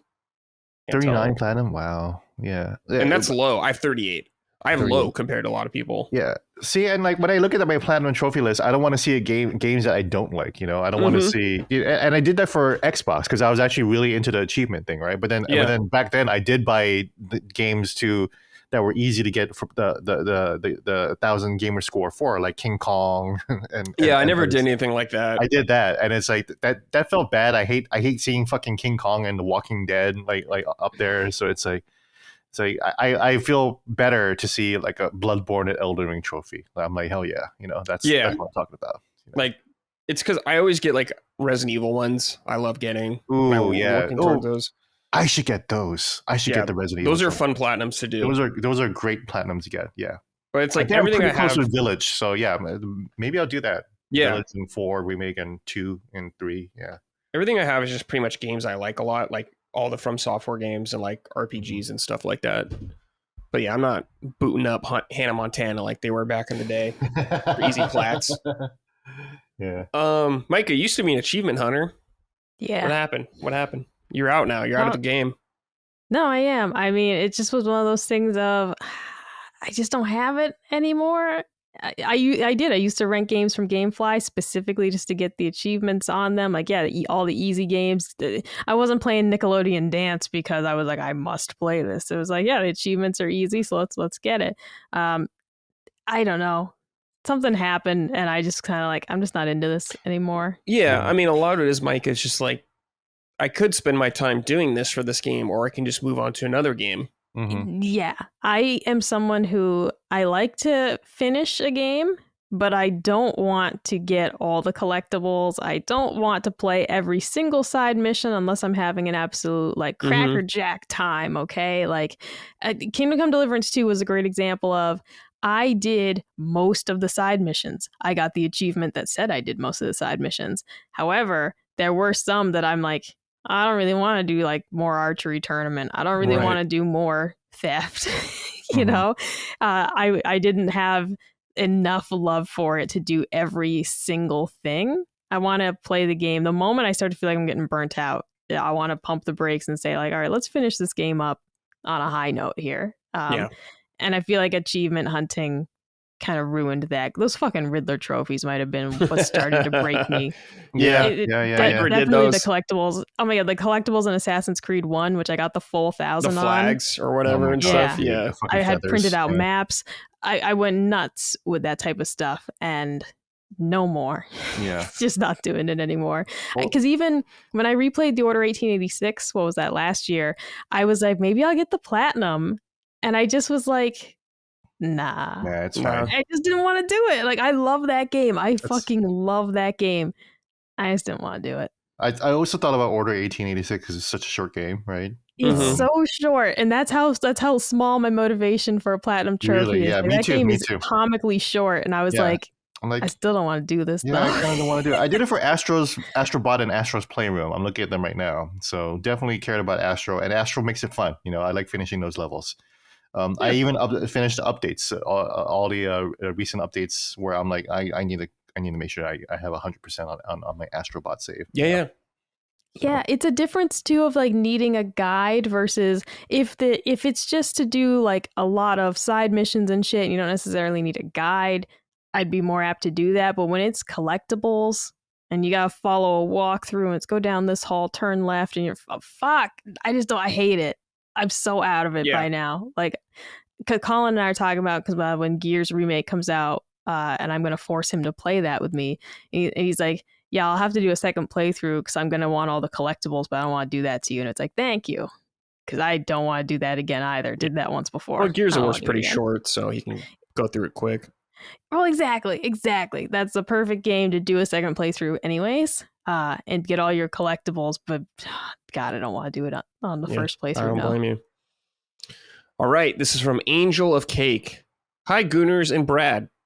I'm trying to convince myself that's right. You two are the only Gooners here. I'm trying to convince myself to buy Switch 2, but there isn't really much there to convince me to pull the trigger. I have a backlog on the Switch that I'm getting through slowly. So should I just continue with that and make the Switch 2 a holiday purchase, or is playing Switch 1 games on the new console incentive enough to buy it? Keep fighting the good fight against the Gooners, Brad. Just wait. Brad's not fighting against the Gooners, first of all. I enable it. I would just say wait. It's fine. Yeah, it's like, unless you're going to be playing, I guess, something that got a dramatic update, like Zelda, and if that matters to you. Some people it doesn't matter to, like Micah was saying before for her. Yeah. And you don't need to if you're fine just playing Switch 1 games for now. Yeah, totally. It was funny to listen to you guys say it on Summon Sign, and Dustin was complaining about like the refresh rate on a handheld, and Alex was like, I never heard of that, Mm-hmm. And Alex, Boomstick Gaming, is like a really tapped in like gamer, but like he didn't hear about that, so it's like I don't think it was like Digital Foundry stuff that I heard that from. And I feel like people like overestimate like the impact of Digital Foundry. Like even their most popular videos only get like 1 million views. That's so tiny compared to like the entire gaming population. It is tiny. Yeah, Dustin's just a huge tech guy, so he's all no, exactly. Like it's going back slightly earlier to our discussion about like shortening game production. It's like Digital Foundry is what inspired PlayStation to be like, you have to see every single hair on Ratchet and Rivet. And instead they could have instead of making it a Pixar quality game, they could have dialed it down a bit and it would have been fucking fine and under budget. So it's like Digital Foundry is a fucking scourge on this industry. I love Digital Foundry. I like them a lot too. I love Digital Foundry. I'll go that far. You people know I can't see shit anyways. That's it's true, like, look at this compared to this. And I'm like, it's mud compared to shit. Who cares? The people who take Digital Foundry as like the word of God is an issue. Like it's not what they talk about is the most important. Yeah, it's not the most important thing that what they talk about. It's just, and they don't treat themselves that way either. They're just talking about they're a valuable service, but people just run away with shit too much, and just I don't know. But yeah, don't buy, dude. I would not have a Switch 2 by now if it wasn't my job, Would you have one for Donkey Kong, or would you wait still? I would consider getting one for Donkey Kong because I'm like. The new Mario, the Mario team on Donkey Kong, that's tough to avoid. But I wouldn't. I would not get it for Mario Kart World. I would not get it for fucking Cyberpunk. Of course. I would just get it. I would just get it this summer. I wouldn't even. I don't buy games on day one either. Like normally. I just buy a game like maybe a month afterward or whatever. Like a regular fucking person. Which I miss.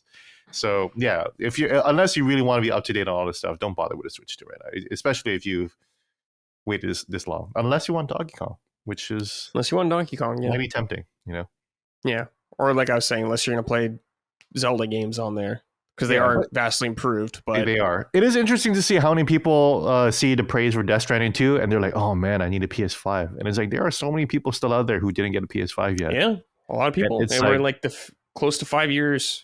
For that console being out 5 years out, they haven't even made the jump yet, and that's a lot of people. People hold on for a long time. They're happily playing on PC or holding on to their PS4s. Yeah, and I would have bought a PS5 by now, definitely for Death Stranding 2, absolutely.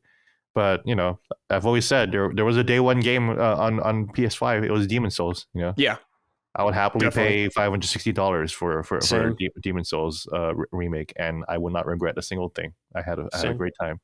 So as far as I was concerned, the PS5 paid for itself on day one, and Death Stranding 2. But Death Stranding 2, Kojima, Final Fantasy, Nintendo games are the system sellers for me, and Halo. But unfortunately, Yeah. And I would have bought Xbox Series X for Halo like a year later. Halo Infinite came out a year later. I was like, okay, fuck it, I'll just wait for that then. Yeah, I didn't buy my Xbox One till like years after it had been out.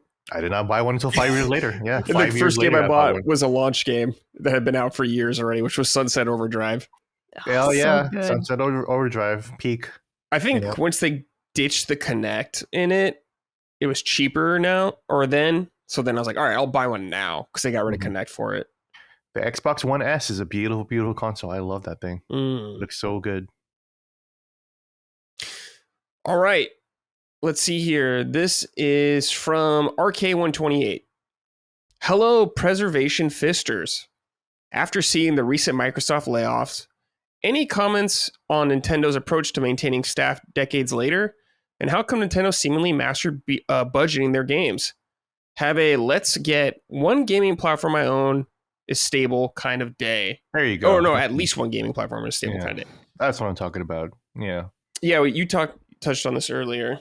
Yeah. About managing budgets. And there was also a tweet from Stealth 40K, which I thought was very illuminating. Shout out to Stealth 40K, where he was able to list out all the employment numbers for Nintendo throughout the years. And Nintendo has not been laying people off. They've only been increasing staff by the thousands. So like they were like 4,000 employees in like 2014, and now they're like 10 years later, they're like about 8,000 employees, which is still less than the number of people Microsoft laid off last week. So that should tell you exactly why they're not having trouble, because they're not growing. They're not hiring a bunch of people, promising them a good life. Yeah, they're not saying buying like the huge. Sorry, we can't pay for you. 1 million copies. Daddy Phil Son bought a tons of companies, and they're the biggest publisher on the planet. So they have too much. Yeah, and like Furukawa isn't going like, oh, we should buy Activision. They're like, no, we should just make good games that set the trends. So I mean, that's the thing. Like Nintendo also sets trends. Look, think about all the people that are chasing Smash Brothers or Mario Kart and like not making them as good. Simple. Yeah, Nintendo's an important figure. Make good games. That's it.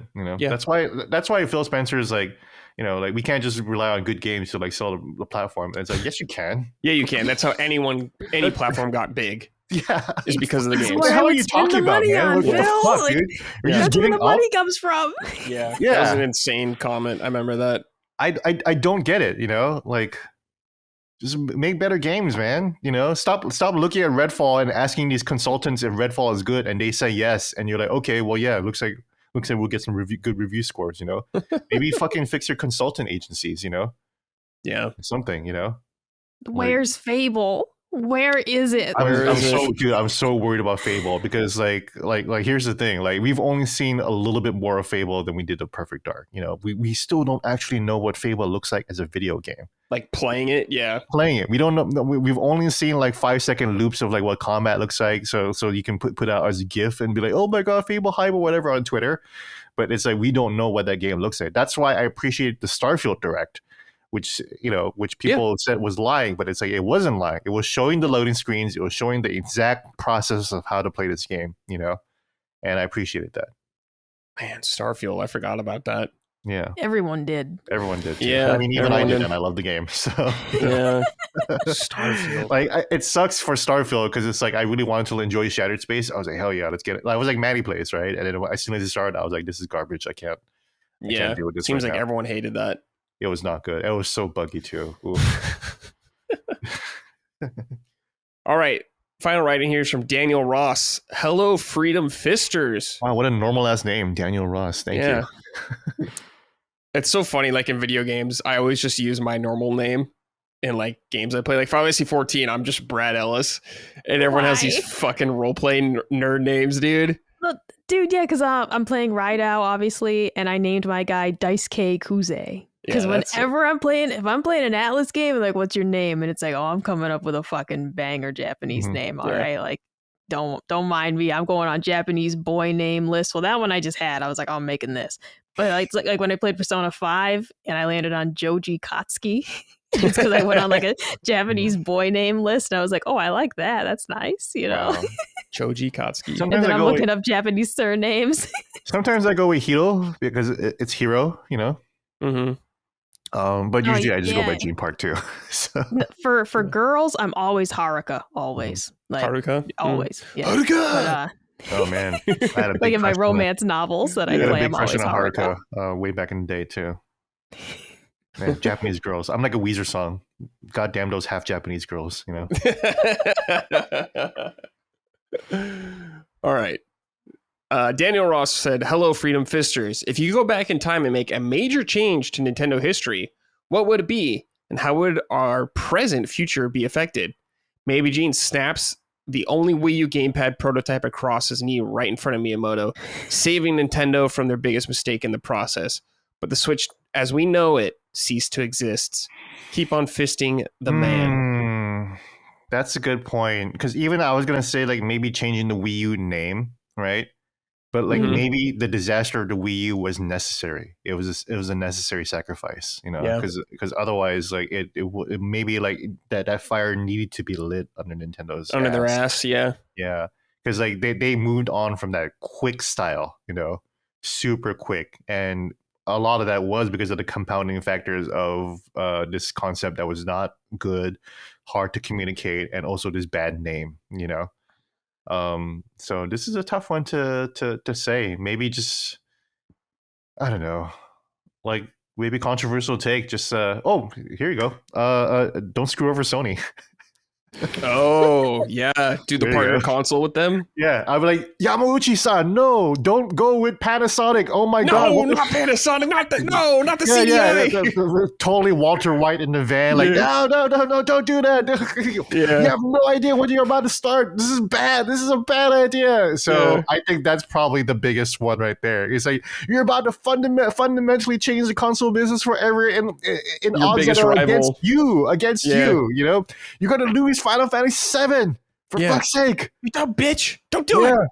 Resident Evil is not going to be on the Nintendo 64, and if it does, it's going to play weird, you know? Like, no, don't do that. Don't do it. Just rely on them for CD technology because you're going to go on CD technology anyways. Yeah. It's going to happen anyways. So don't do that. Just keep Sony under your belt and then steal their ideas if you need to, you know? But, like, don't screw over Sony like you did. That was insane. That was crazy. That was the worst idea. That was such a bad idea, you know. Gene, that is the correct answer. But what I would do is I would slap whoever wanted to get rid of the virtual console and unify to the accounts way earlier. Just one account.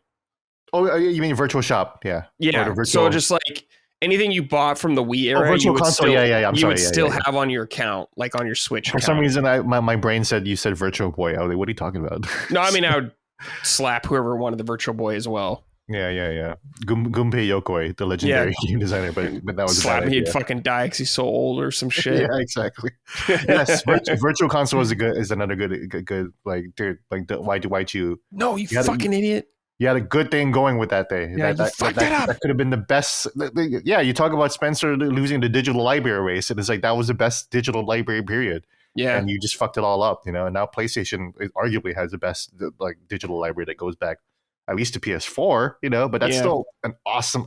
You can at least buy PS1 games on PS5.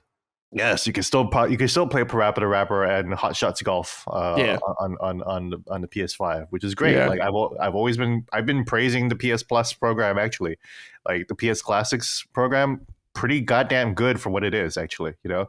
And Nintendo doesn't even have that, so. But yeah. Stop enabling PlayStation in general. That's basically it, you know. Yeah. Micah, what would you do if you could stop one thing?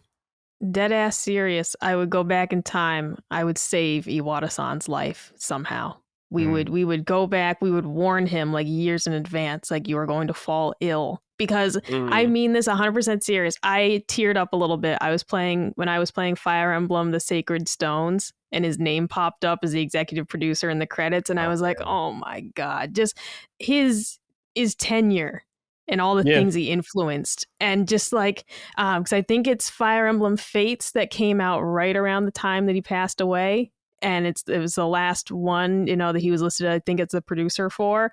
And it's like, oh my God, if we could have saved this man, Yeah. and just to see what else he could have done, because I truly just think he was someone so influential and so important.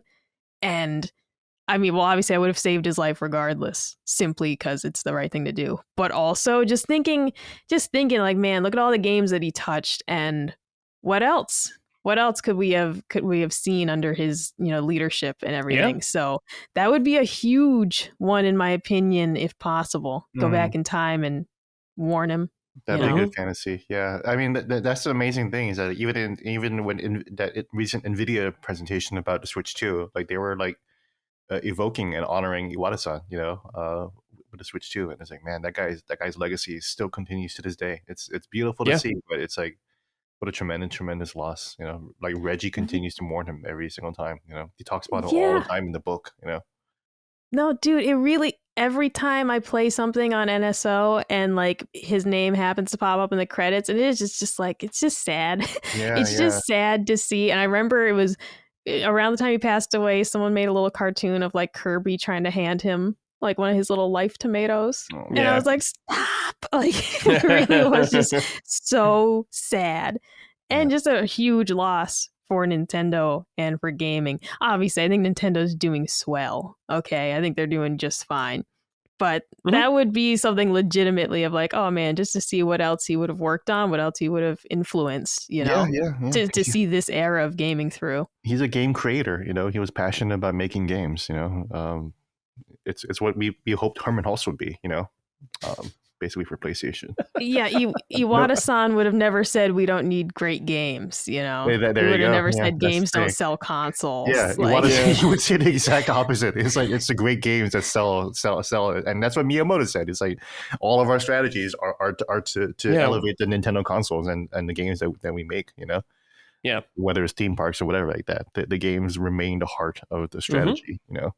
And also, Herman Hulse isn't that bad because we don't exactly know what he's responsible for. Concord was his baby. That's all. Concord was his baby. That's what we heard. He did give the Decima engine to Kojima in a nice little box. That's true. He did help that. Yeah.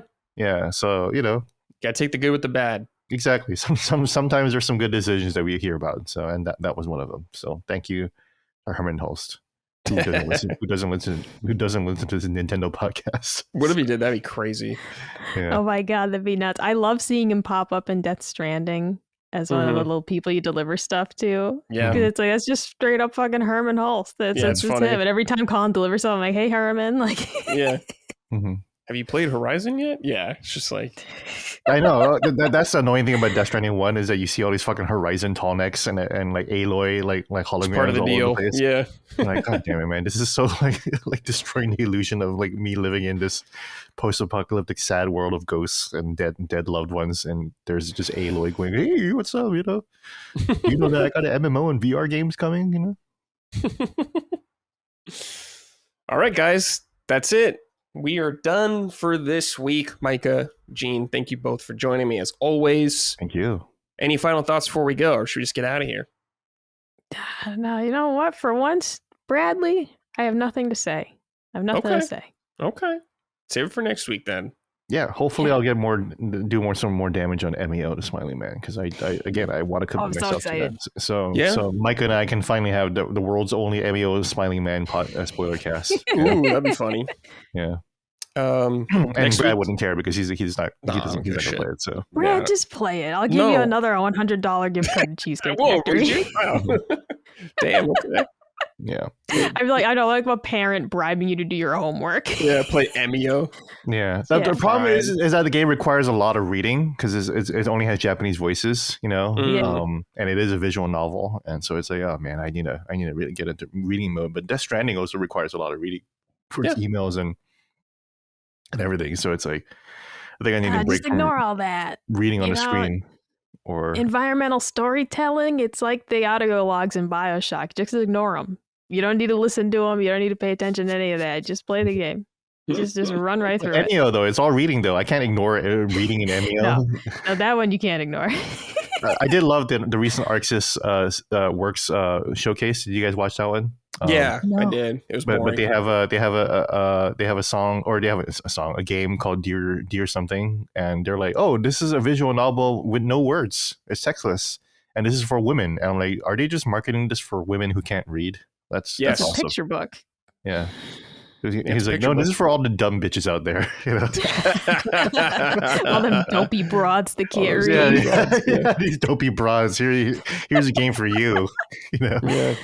illiterate housewives at home. You know, Next week, Donkey Kong's going to be out. It won't be out by the time this show airs next week, but maybe embargoes will be. I have no idea what the embargoes are, so we'll see. When is next week Tuesday? Let me see. No, you will maybe, I don't know. It'll be out next week. Yeah. So should be exciting for times because I'm stoked for Donkey Kong.